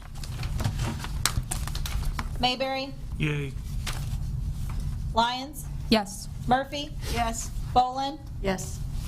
Renaud, Yes. Steen, Yes. Kessinger, Yes. Florence, Yay. Everly, Yes. Johnson, Yes. Fredley, Yes. Higgins, Yes. 12 ayes. Ordinance is approved. We don't have any new business scheduled for tonight. We have 2 under claims and/or fiscal transaction. The first is a resolution to approve the reimbursement of capital expenditures for public works. Okay, this is the resolution that I mentioned. Our bond counsel provided this document to us for tonight's action. I would add that they're very confident the rates are going to be sub 1.5, which is a remarkably low rate, lower than the other financings that we have in 2012 and 2015, which is why we're then going to look at bundling all of that together as well. But this just allows any costs that are incurred prior, architectural design fees, construction, pre-ordering of materials, to be eligible for that reimbursement under that financing. Any questions from council? If not, can we read the resolution? A resolution declaring the intent of the city of Rolla, Missouri to reimburse itself for certain capital expenditures. Is there a motion to approve the resolution? Motion. I'll second. Did you get them both, Lori? All in favor of the resolution signify by saying aye. Aye. All opposed? Resolution is approved. Second one is award of a bid for 4 replacement HVACs for Rolla PD.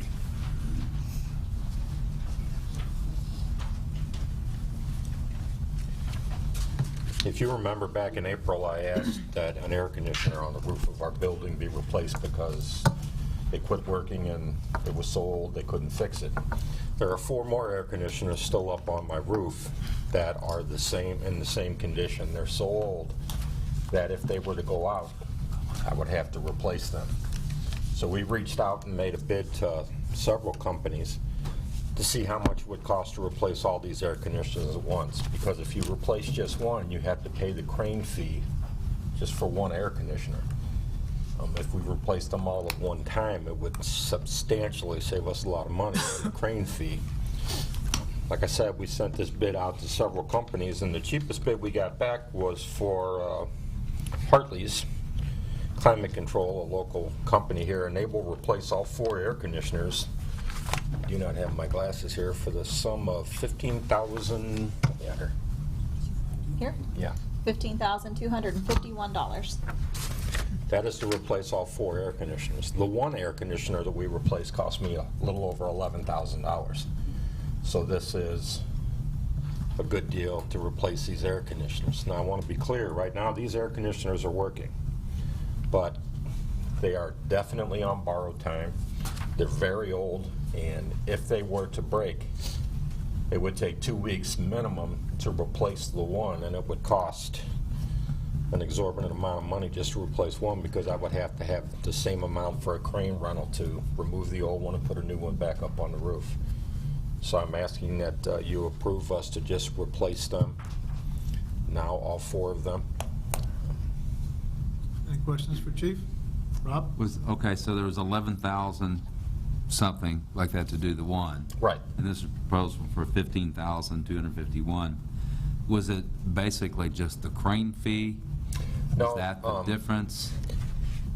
The one that was 11,000 was a little bit bigger of an air conditioner. It was a 6-ton air conditioner. The ones that we're replacing are 3, 4, and 2.5-ton air conditioners. So they are cheaper air conditioners, but the crane fee itself, I want to say the crane fee was $1,500. So if we do it one at a time, that's an additional $1,500 for each one, where we would be able to do all 4 of them for the one price. So I've got a question, but I think it's for John and not Chief, is the use tax, I would assume that we have plenty in that fund to take this out? Well, just, and even another step back, that we also replaced through the use tax, the very large system. If you remember, we did that earlier this year. That was a $71,000 purchase. We had $75,000 budgeted for use tax to do that. So there's $4,000 that were unspent on that one that can go towards these other units. And the use tax is far outpacing what the budget is for this year. But council will ultimately, in the next budget process, have to decide how we're going to balance those expenditures with other general fund expenditures. I'm always going to say this.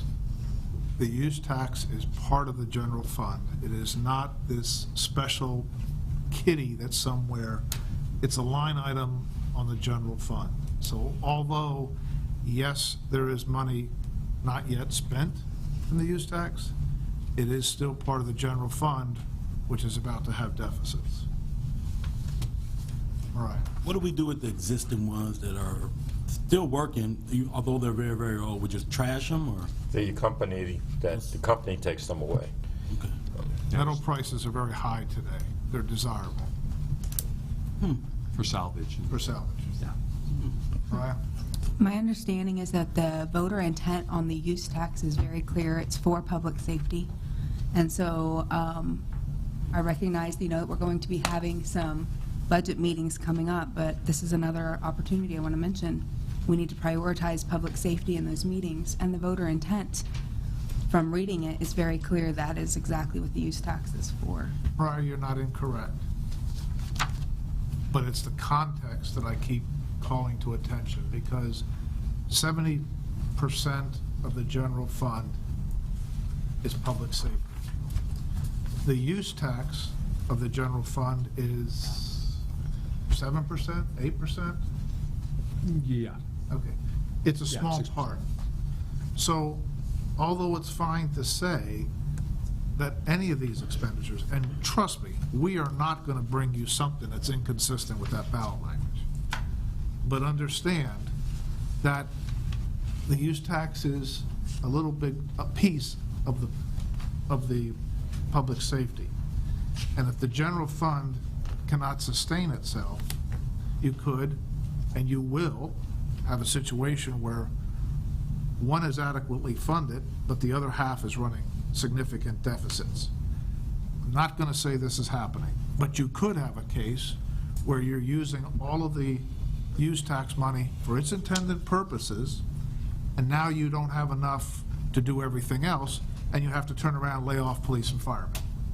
That is not a hypothetical. I'm not saying it's going to happen. So again, just be patient and make sure we all understand what that use tax is. That's all I'm saying. Right. I just know that for, our community to grow, we have to have adequate funding for public safety. And I'm thankful that we have. And you It's don't, not the Mariah. full, Mariah, answer, we but it's a don't. part. We don't. The general fund has got is on the verge of enormous deficits. So we don't have enough to do what you just said. The use tax was never intended. The use tax bought us time. It was never intended and never in a position to fully fund public safety. No, I understand that, but it was passed to make some changes, and that's what people are expecting, and so. And we have been. I do want to see, us continue to make those changes, even We're if well on our small. way to do that. We are sticking not only with the ballot language, I'm sticking with the intent. Because the people that worked hard to pass that use tax and knocked on doors and made presentations, it's the intent. The intent is a higher bar than that ballot language. And trust me, we are sticking to the intent. By no means am I diluting that. Absolutely. Lister, you had a follow-up question? No. There's no other question. Is there a motion to award the bid? So moved. Is there a second? Second. Did you second and motion? I don't think she made a motion. Carolyn and Mariah, all in favor? Is this an award? Yeah, this is a motion to award the bid. All in favor, say aye. Aye. All opposed? Thank you. Thank you. Moving on to citizen communication, is there any citizen that would like to speak to City Council?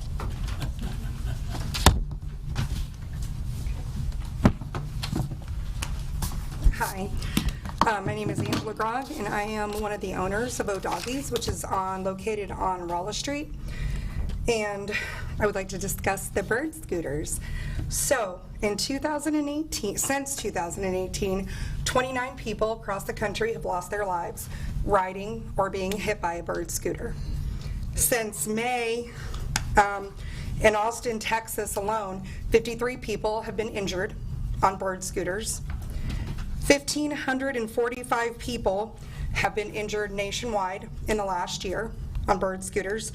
Nick Dunn, the public information officer for the city of St. Louis, just was on Fox News last week because they're having issues. And it was all the scooters piled in a giant pile in front of Busch Stadium.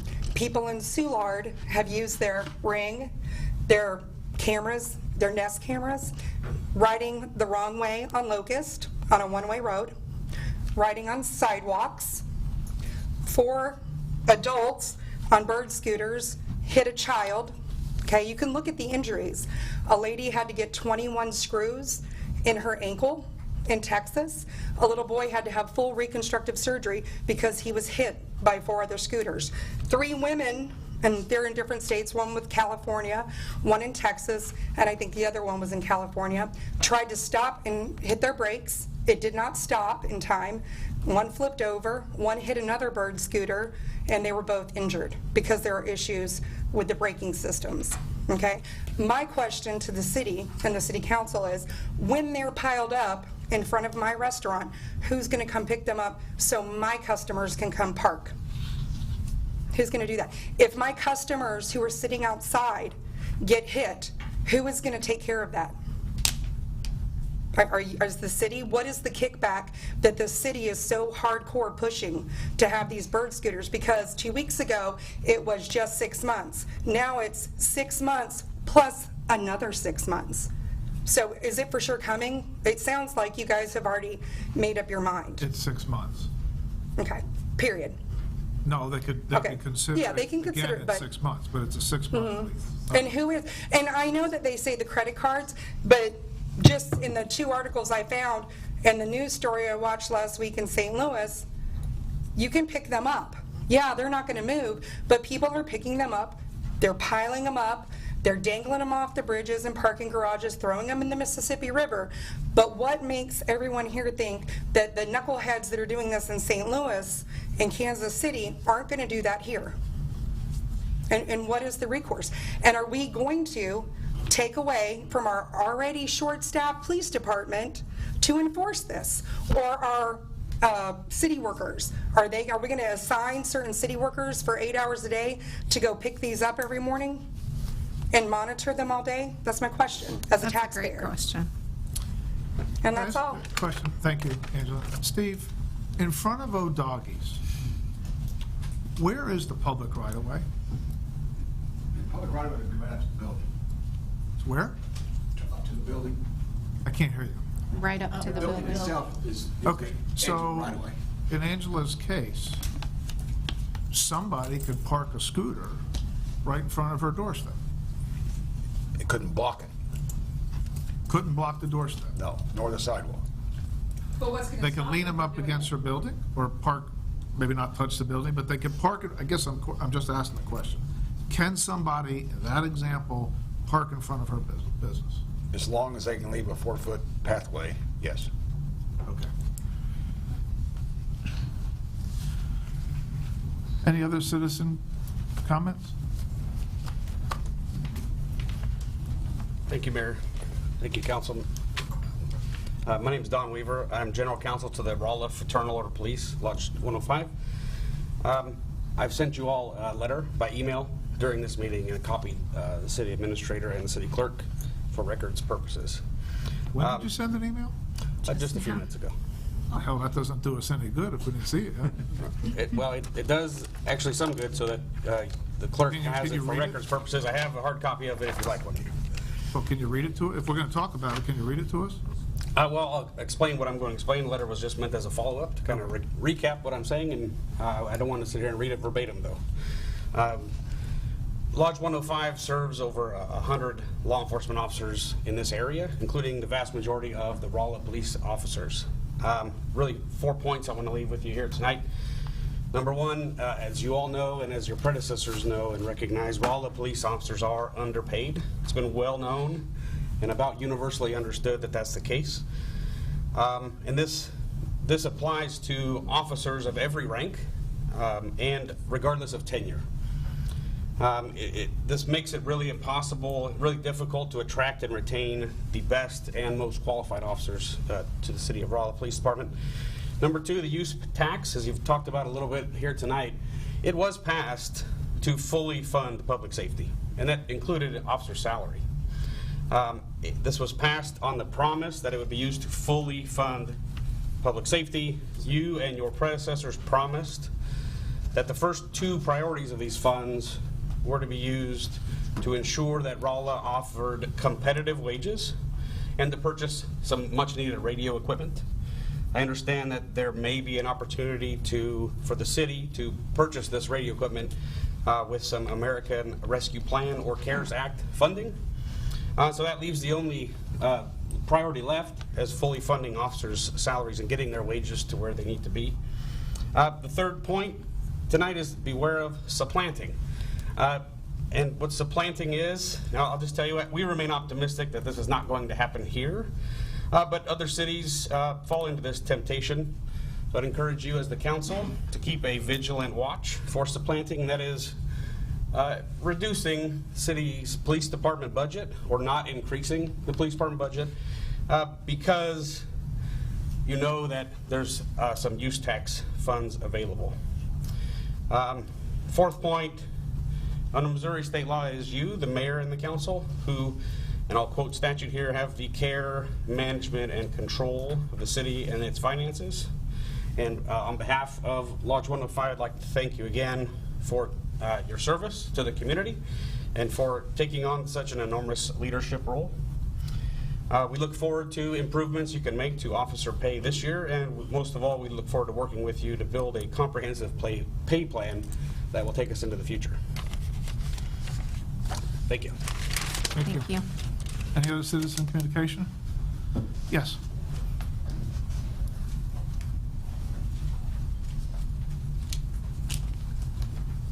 My name's Joe Whitby. Tonight I want to commend Marcus Dixon for the action he took last week. While Marcus was on his work break, he observed that a baby had been left alone in a car. Marcus did not hesitate and took actions to save the baby's life.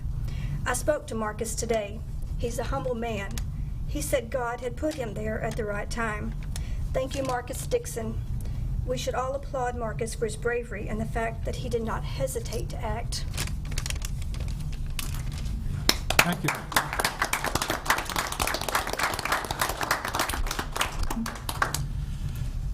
Any other citizens? Yes. Aaron Loker, 2604 Vichy Road. I have a question to the council, or maybe to the chief, about the neighborhood watch programs. Is there any kind of training that people have to do that, or are we just letting anybody in doing it? There is no training to it. There is a little bit of training, and that's when our officers meet them initially. But everything that they need to know is in the packet that we send out to them. Okay. Well, I just wanted to, I guess, voice my concern that this is going to turn into maybe a roving band of homeless hunters. So I think I would just let that out. I would like to say, so the neighborhood watch that I'm starting is more of a come together, let's be a community, not a, Completely looking for people. that. Yeah. And I'm hoping we can have as many community building things as we can that maybe don't involve hunting people. And I think if you... We're not a bunch of posse and vigilantes. Well, I mean, George Zimmerman was a neighborhood watch captain in Florida, and he killed Trayvon Martin. So, I mean, it happens. And I know it's anecdotal, just one case, but My thought is if if you're reaching out to your neighbors, you guys just get to know each other and then you can help each other out, not necessarily reporting anything. If there's an elderly lady who needs help with her groceries and then you already built the bond, so then you're going and helping her. So that's kind of the idea, I think, behind a neighborhood And I think watch. that's a great idea. Thanks. Going off of that, are there background checks for everybody involved in the Neighborhood Watch program? No? So you could have committed serious crimes before and then be on the Neighborhood Watch program? Just to be clear. I think when you're joining a neighborhood watch, again, I think you're looking for just the community to come together. I think you would, I don't know, maybe kind of feel out your neighbors and know, like when you canvassed your ward, you got to know the people around you, right? So not that if they're, have a criminal background or whatever, but you're getting to know them, so. I do agree with that. I just also think that with our city being as heavily populated by students, incoming and outgoing all the time, saying that everybody knows their neighbors, you know who you live by, that's not always true. There are people moving in, particularly where we live, constantly. And we walk our dogs regularly, talk to people in our neighborhood regularly, and I can say without a doubt, I do not know everybody who lives down Vichy Road. I don't know all the people who live in all the apartments, who live in the mobile homes, who live in the residential homes. I don't know everybody there, and I walk the neighborhood 3 times a day. My concern with this is Aaron's concern.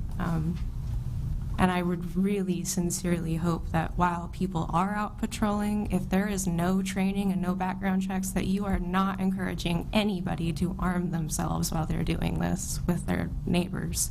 I don't know how many people probably actually plan on patrolling. I mean, I don't plan on patrolling. I just plan on getting to know. I think the intent is, if you're sitting and you see some people that are not normally from the neighborhood walking around, maybe not in a high turnover area like yours, or you see a slow-moving van cruising your neighborhood 3 times past your front door, you want to maybe take a license plate or remember that car or something like that to assist the police at a later date. We're not, neighborhood watch people are not vigilantes and they're not police officers. Just kind of keep your eye open for things, that's all. It's just people caring. Hold on, Yes, Rob. if I may, a point of clarification. From what I understand from the chief and the police officers that we met with, this is just observational. This is not people, as you said, vigilante. This is observational. It's training people to, if you see something, you say something, you call the police, and anybody can do that, and there's no harm, no foul of that. So and if I need to be corrected on this, Chief, it's observational.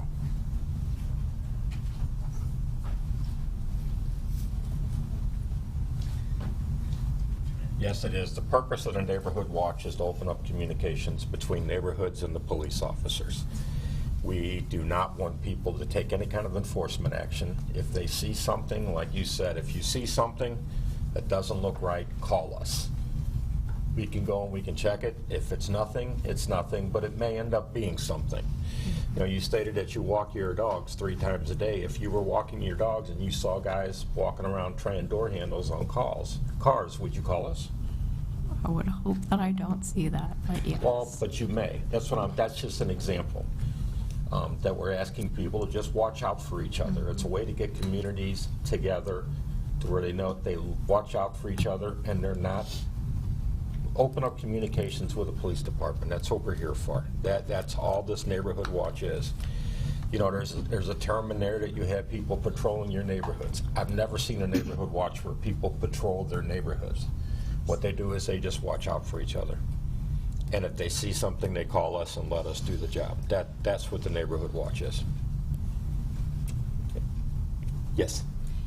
I know that in my neighborhood, we kind of have a informal neighborhood watch that we do anyway, that the neighbors right around my particular intersection area, we watch out for each other's houses. Somebody was at your back door messing around. Do you know them? I call the police frequently. And if that's there's what it's some all about strange- right there. Yes, there's some strange things going on in the neighborhood. And I think that's the type of thing that the neighborhood watch would be great for, especially my neighborhood just expanded from my little intersection there that, you know, we know each other. Exactly. Because it's kind of easy to see in my neighborhood anyway, strange cars that are constantly cruising or they're parking and they're not, you know, the house is not lived in, that type of thing. It's just being aware. It's being aware. You know, a couple of years ago, there was a bunch of people walking through the neighborhood ostensibly selling, I don't know, soap products or something ridiculous. And, you know, you see something like that, call. Make sure that's legitimate. Because when I call, first thing I thought is they're casing the neighborhood. They're not there selling soap, they're casing the neighborhood. It's things like that. And just related, I had a question. I was going to bring this up in the comments for the good of the order, but while you're up here, I don't want to make you come back. The new bill that was signed into Missouri law regarding guns, Yes. how are we planning to handle that here if we can't enforce dealers having background checks or adults selling to children Well, I or can tell you domestic right now that violence that abusers bill- having it? How is that going to impact our That local? bill, there's already 2 lawsuits filed by Kansas City and St. Louis, Missouri. I had seen the chief in O'Fallon had left because of it, Yes. and I don't. It's a terrible law. Yes, It's an I absolutely very much terrible law. agree. We are fighting it. We've actually got the Attorney General. He's going to look into it. So locally, our police do not support it either. Oh, no. And we're No, not at all. making sure that we are making that clear to our legislators Yeah, in Jeff City. It's a terribly written law. That's all I can say. It's really it's not gonna hinder us as much as it was originally, because we were able to. I did see that there were lots of revisions made to it, but that it's a lot of things that But it's don't need to be still, there came through. But it's still not a very good law. Okay, We have a copy at City Hall. If you read it, it's terrible. You have to Yes. read it 3 times, and you're still not sure It's what trash. it says. It's trash. Yeah, it was a last-minute feel-good thing. Yeah. Rob? Good? Okay. Mayor, council comments, I have 2. I never respond to anonymous letters, and most of the time I don't even read them. But I did get one along with the city council that was supposedly on behalf of more than one person, but Rolla residents. So I feel it's appropriate to respond. I'll read the letter first. Dear Mayor and City Council, it has come to the attention of Rolla residents that the city is attempting to use money designated for COVID relief in a different area for which it was intended. Isn't this considered misappropriation of funds? The taxpayers are very upset that you decided this in a private meeting. If you are not going to follow the guidelines and rules, then perhaps you should not be representing Rolla. We are carefully watching what you are doing with not only that money, but the overall budget. Sincerely, ticked off Rolla residents. And this was addressed to me and all of you. Not sure what monies they were talking about, so let me respond this way. The city was eligible for COVID relief monies several months ago. The allowable use of those funds was very narrowly defined and limited to the reimbursement of COVID-related expenses by not only the city, but also other entities such as Rolla Public School, Missouri Science and Technology, Phelps Health, and others. The unplanned expenses incurred by the city was just under $300,000. The city submitted its request and appropriate supporting documents to both the Merrimack Regional Planning Commission and the county. The county is the one that was responsible for actually dispersing these funds. Our request was double-checked by both public entities, and I believe we got a compliment from the county. I don't remember if it was the county or... Somebody gave us a compliment and said, boy, you did a really good job with this submittal. But in any event, if the writer or writers of this letter are referring to money available under the American Rescue Plan 2021, Nothing has been formally discussed in the public or in City Hall. When the federal government developed and authorized this program, the U.S. Treasury was asked to determine the specific uses. After some time, this was done, although some of the spending categories are still very broadly defined, as opposed to the first COVID funds that were very narrowly defined. The U.S. Treasury will release the money to the states for subsequent distribution to the cities and counties. The money will be given in 2 tranches, one in 2021 and another one 12 months later. Rolla should be entitled to about $3.7 million, which would have to be spent by the end of 2024. As of now, the state of Missouri has not even requested the money. So until they request it and until they get it, we're second and third in line after that. To date, city administration has reviewed the allowable categories, but we have not put forth any proposal or recommendation on specific uses, and there's a good reason for it. Over the next 30 to 90 days, the City Council will participate in at least 2, if not 3, workshops dedicated to financial issues, and in particular the general fund and the center. The Council will be presented with a 10-year projection on both. Fully understanding city finances is necessary before we discuss the use of the American Rescue Plan funds. It's my intention to work with Council to also develop a methodology to decide how we prioritize the use of those ARP funds, well before we start the collective and community-wide discussion on its uses. This will be a public process and not behind closed doors like the writers insinuate. I'm assuming Council has gotten that letter as well. Are there any comments or questions on your part regarding either portions of the monies? Yeah, I never received that. Okay. Okay, the second issue was one that Council brought up at our last meeting, and I think it was a good time to bring it up, and that is the discussion on the homeless. So some of you expressed an interest in talking about this topic. We've all heard concerns and complaints from citizens. By far, the #1 topic that citizens have brought to my attention as mayor has been the homeless. Citizens' concerns cover a wide range of issues with little or no consensus on what to do. The number of homeless in Rolla has increased substantially, perhaps by as much as 7 or 8-fold in the last 5 to 8 years, and that's for a myriad of reasons. The local homeless population includes citizens that have been in Rolla and Phelps County, as well as people that have been transported here from other areas. Homelessness is a nationwide problem and very complex. It is not at all likely that we can solve it or eliminate it. The best we can do is manage it. I'm hoping that these more public discussions will bring forth more citizen input. The more we know about a specific concern, the better we can work on them.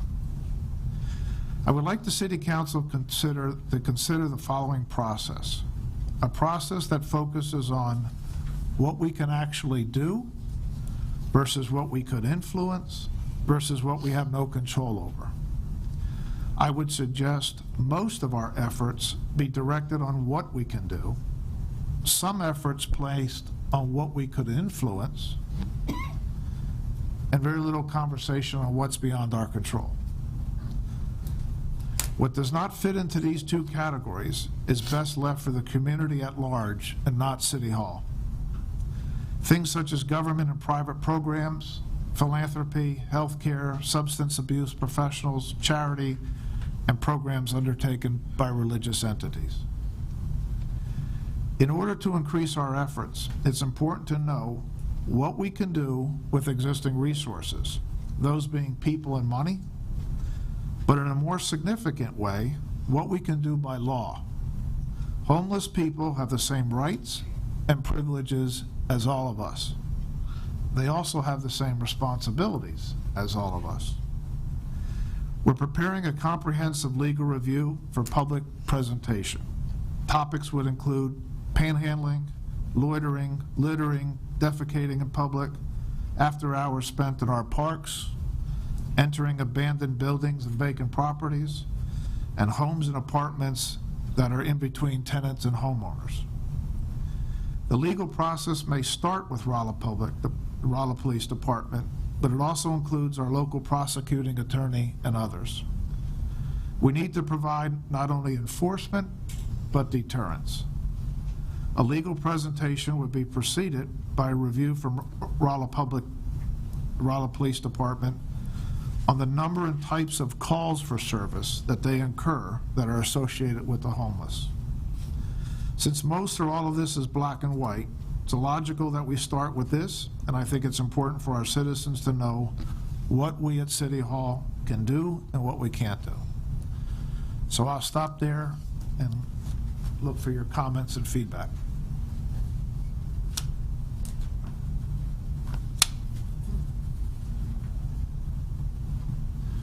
I'm looking for a place to start. That's what this is about. And I'm suggesting we start with what we could actually do. Rob? Well, I would like to say that I think that you've laid that out very well. And I do think that that provides a good framework. I like how you put it of things we can do, things we can influence, and things we can't do. And there are problems that we may be able to start looking into our legal remedies for things like abandoned buildings and whatnot. I think that would be a good place because it becomes an easier place for people to take up residence. And I think John's working on that, right? John, working on the registry to...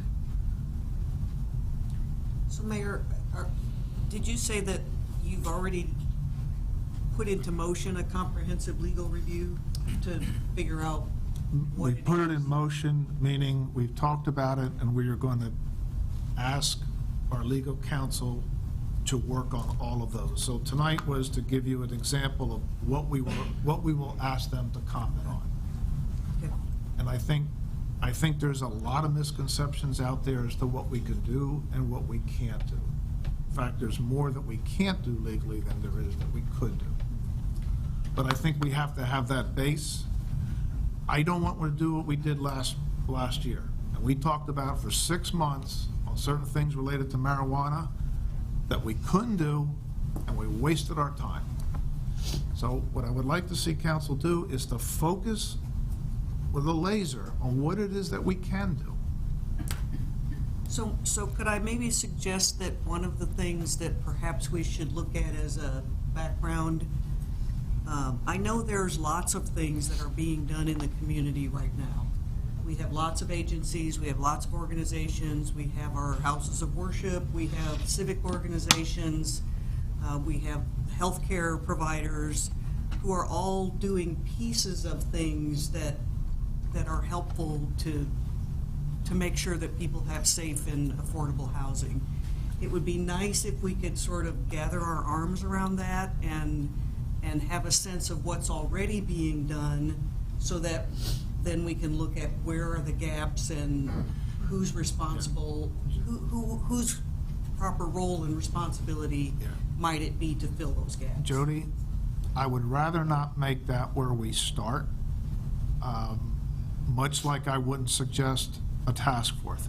Those have places, but I put those in the second category on things that we could influence. Okay.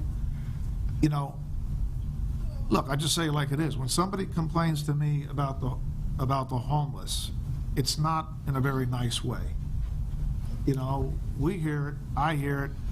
Well, why are they here? Ship them out of town. Put them on a bus. Don't let them panhandle. Those are the comments that we hear behind closed doors.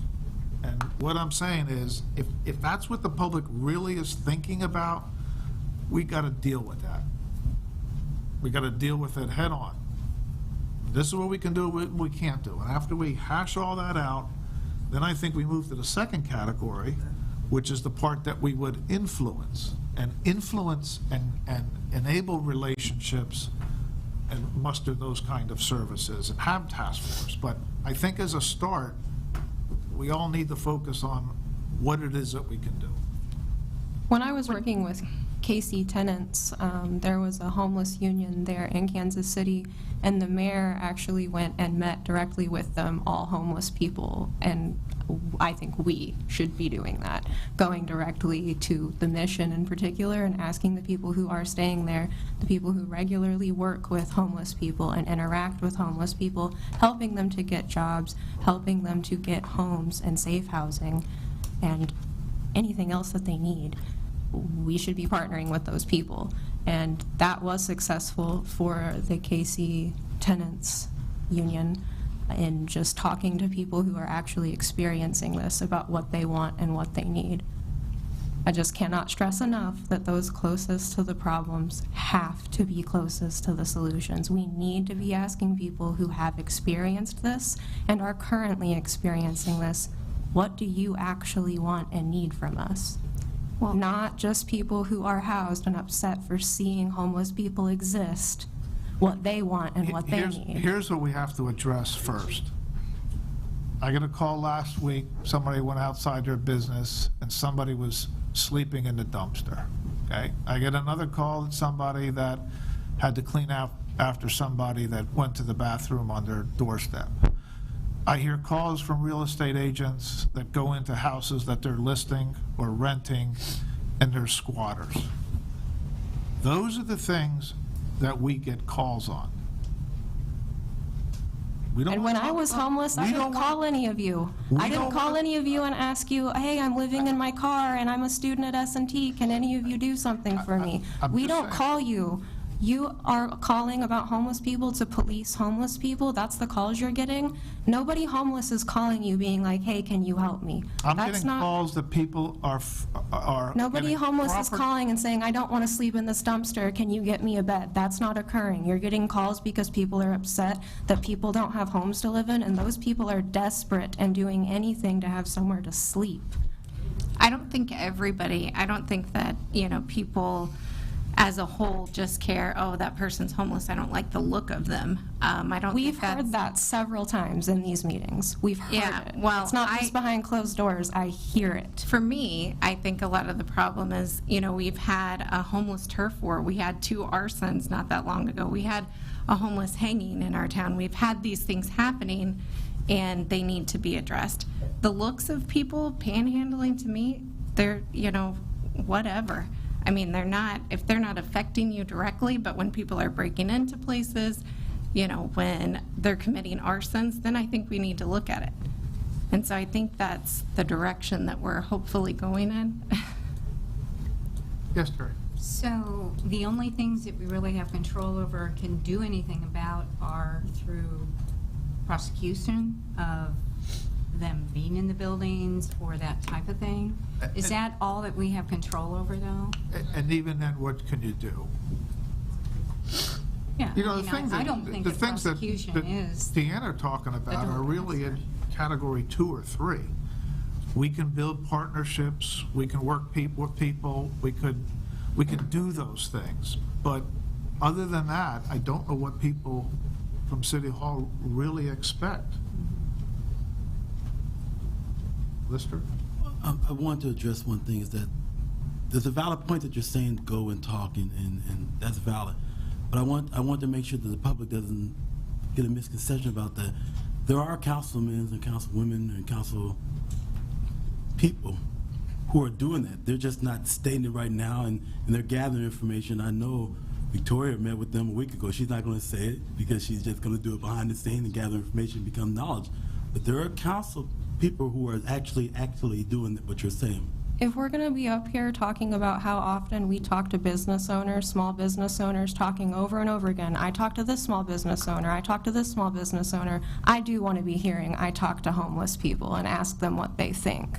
I am reaching out to homeless people. I am going to the mission. I'm talking to the people who work at the mission. I do want to hear that this is happening, because if we're hearing that it's happening for small business owners and what small business owners want for this town, I would really like to be hearing what marginalized people also want paramount for this town, and us to actually be acknowledging that we are doing that. I respect your opinion, and that's why I brought it up. I wanted people to understand that part of it, and I understand you want to say that, but I just want to reiterate and tell you that people are doing that, so you're hearing it now.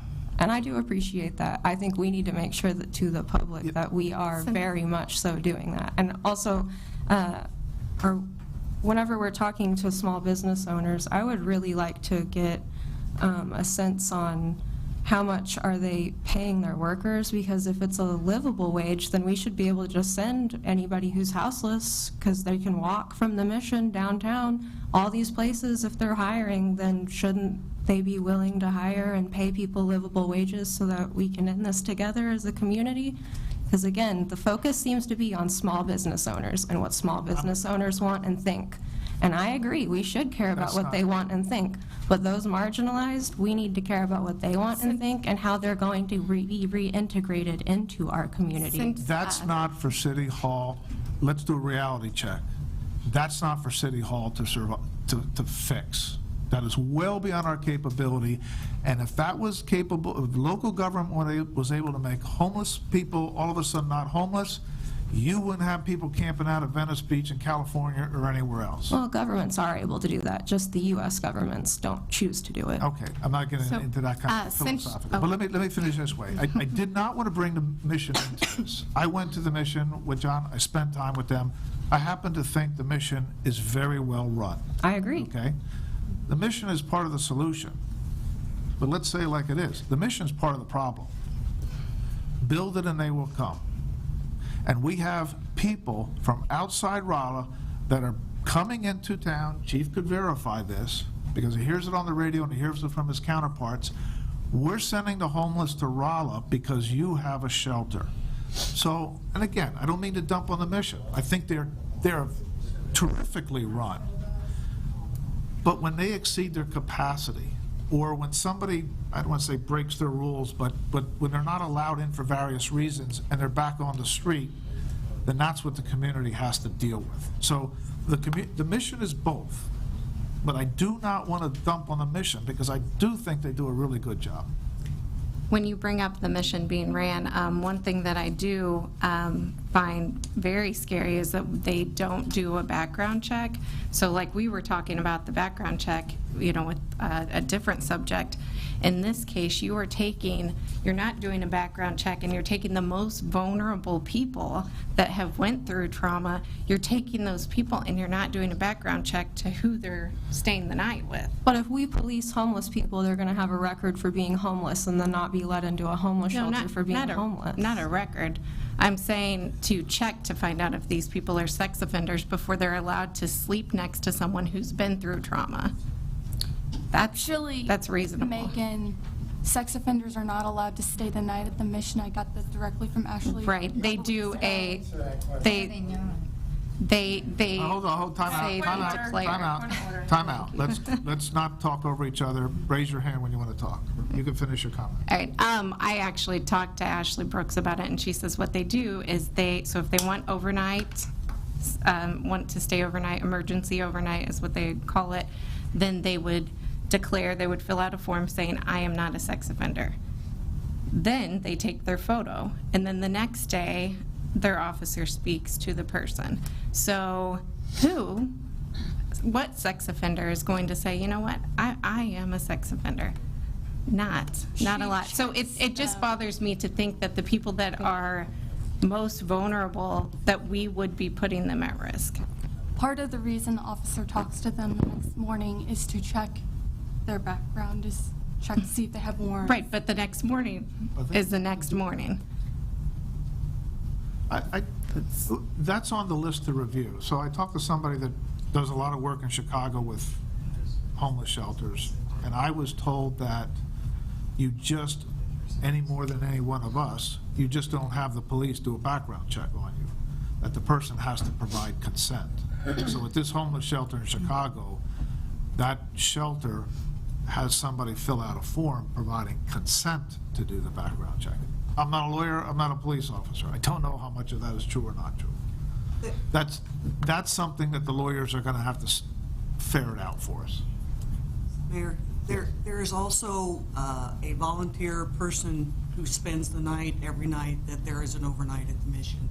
Now, obviously, Right. they sleep at some point, so they may not know everything that goes on, but there is a responsible person at the mission overnight anytime there's an But let's kind of come back and not dump on the mission. Not every homeless person in Rolla is associated with the mission. No. So we got to remember that. So tonight was, go ahead, Carolyn. One comment, thank you for bringing this up, excuse me. But a comment made earlier about the homeless, they have just as many rights as you or I have, but they also have responsibilities as we do. This is what I don't think you see them addressing. The responsibilities, they just. Again, I'm trying to do a couple things tonight. I'm trying to get the discussions out of the offices and into the public. I'm trying to get some direction from all of you on how you would proceed and do that in a way that's got some methodology associated with it and some priorities, as opposed to us spending the next 3 years just talking about the homeless. So that's what I'm looking for. If you're not comfortable giving us direction tonight, you want to think about it, be happy to bring it back in 2 weeks. Rob? So I'd like to bring it back to where you first started, and I would say that first, I really commend you for bringing this out. I think it took a lot of courage to do this, and you know, that's what we need in our day and time we live in, is courage. And this problem is not about just going out and shooing all the homeless away. This is about coming up with a solution. And what can we do as a city? What can we do? And that's what we need to focus on. I'm just reiterating back to where you started, and I think that's where we need to really focus. And I've been talking to a lot of people. People have been talking to me just like everybody. And I'm not sure it's profitable at this moment to get into a lot of philosophicals about this. I totally get this. But right now, I think it would be great to get our legal review, see where we're at, see what we can do. And really, I think it's great for the public to see this. Yeah, I'm going to focus on, look, my own expectations, we're not going to solve this for philosophical reasons, money reasons, complexity reasons, and everything else. I'm suggesting we try and manage it as best we can. That's my suggestion. So we'll bring it back in 2 weeks. You write all your to-dos down? I got a whole list here. Well, yes, I've got a list. Can you do it in 2 weeks? Lance will be good. Okay. Okay, council comments. I had a constituent ask if the emergency proclamation was still in effect. I think it is till September. Till September. It's the same as the state. City. Yeah, no, ours, I think it's the same as the state. You know, I don't remember the date, and the governor's rescinded theirs, so I'll have to check. Oh, okay. Yeah, don't recall. Yeah, we tried to make it concurrent with the state, so if that slipped by us, we'll check that. Dan? This weekend is the first Pride picnic that Rolla will have had ever. So if you're in the LGBTQIA+ community, or you support us having equal human rights to you, show up at the park and we'll have a good time. Contact me, I'll give you more information about it. It's just going to be a picnic. You can bring a meal. We'll have snacks and drinks provided. Happy Pride Month, y'all. Lister. Yeah, I want to acknowledge the Rolla street departments doing a phenomenal job on the streets. If you see them out there, please slow down. And I think that they are courteous, professional, and kind in the way they're doing things. And so just be aware of that.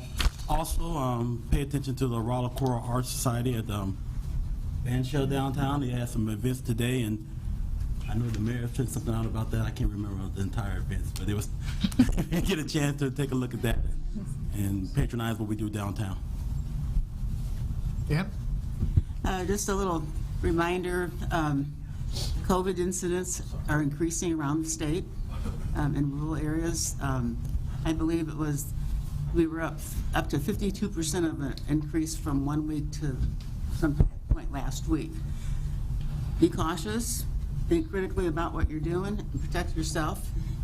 and get an immunization. Yeah, locally, we did have, because I have the weekly charts from Chief Smith, we did take a noticeable bump up this past week. The variant, what variant is it? Delta variant. Delta variant is in the area. Or is it just not people that aren't immunized? Right. So, look, we're not going to sit here and preach about masks and all that sort of thing, but look, just remember it's out there. Missouri's leads the nation right now in uptick in increases of COVID. And the county vaccination rate, I think, is still around 30%, which puts us at the very low end of the spectrum. So not to get into philosophical discussions here, other than to say socially distance, wash your hands, do some of the common stuff that we should all be doing. Also, the Great Race, just a reminder, coming through the town tomorrow, 11 to 2, down by Benton Square, so make sure you can get out for that. And then also something else that I learned today, if you do, go out and text Rolla to 57838, and you'll get a lot of updates about things that are going on, so keep it in mind.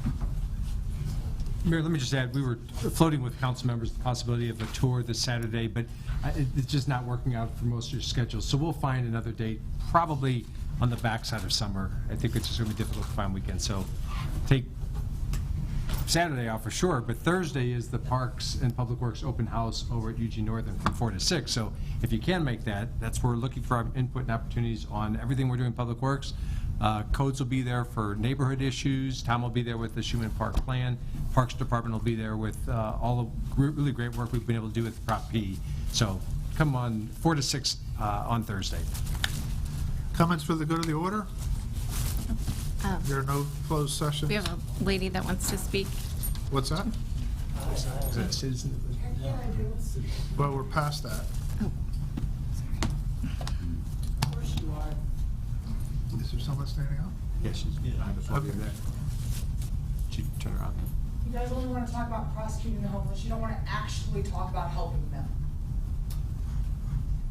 But I was going to let you speak before you stormed out, but that's okay, I guess. Okay, no closed session scheduled, so meeting adjourned.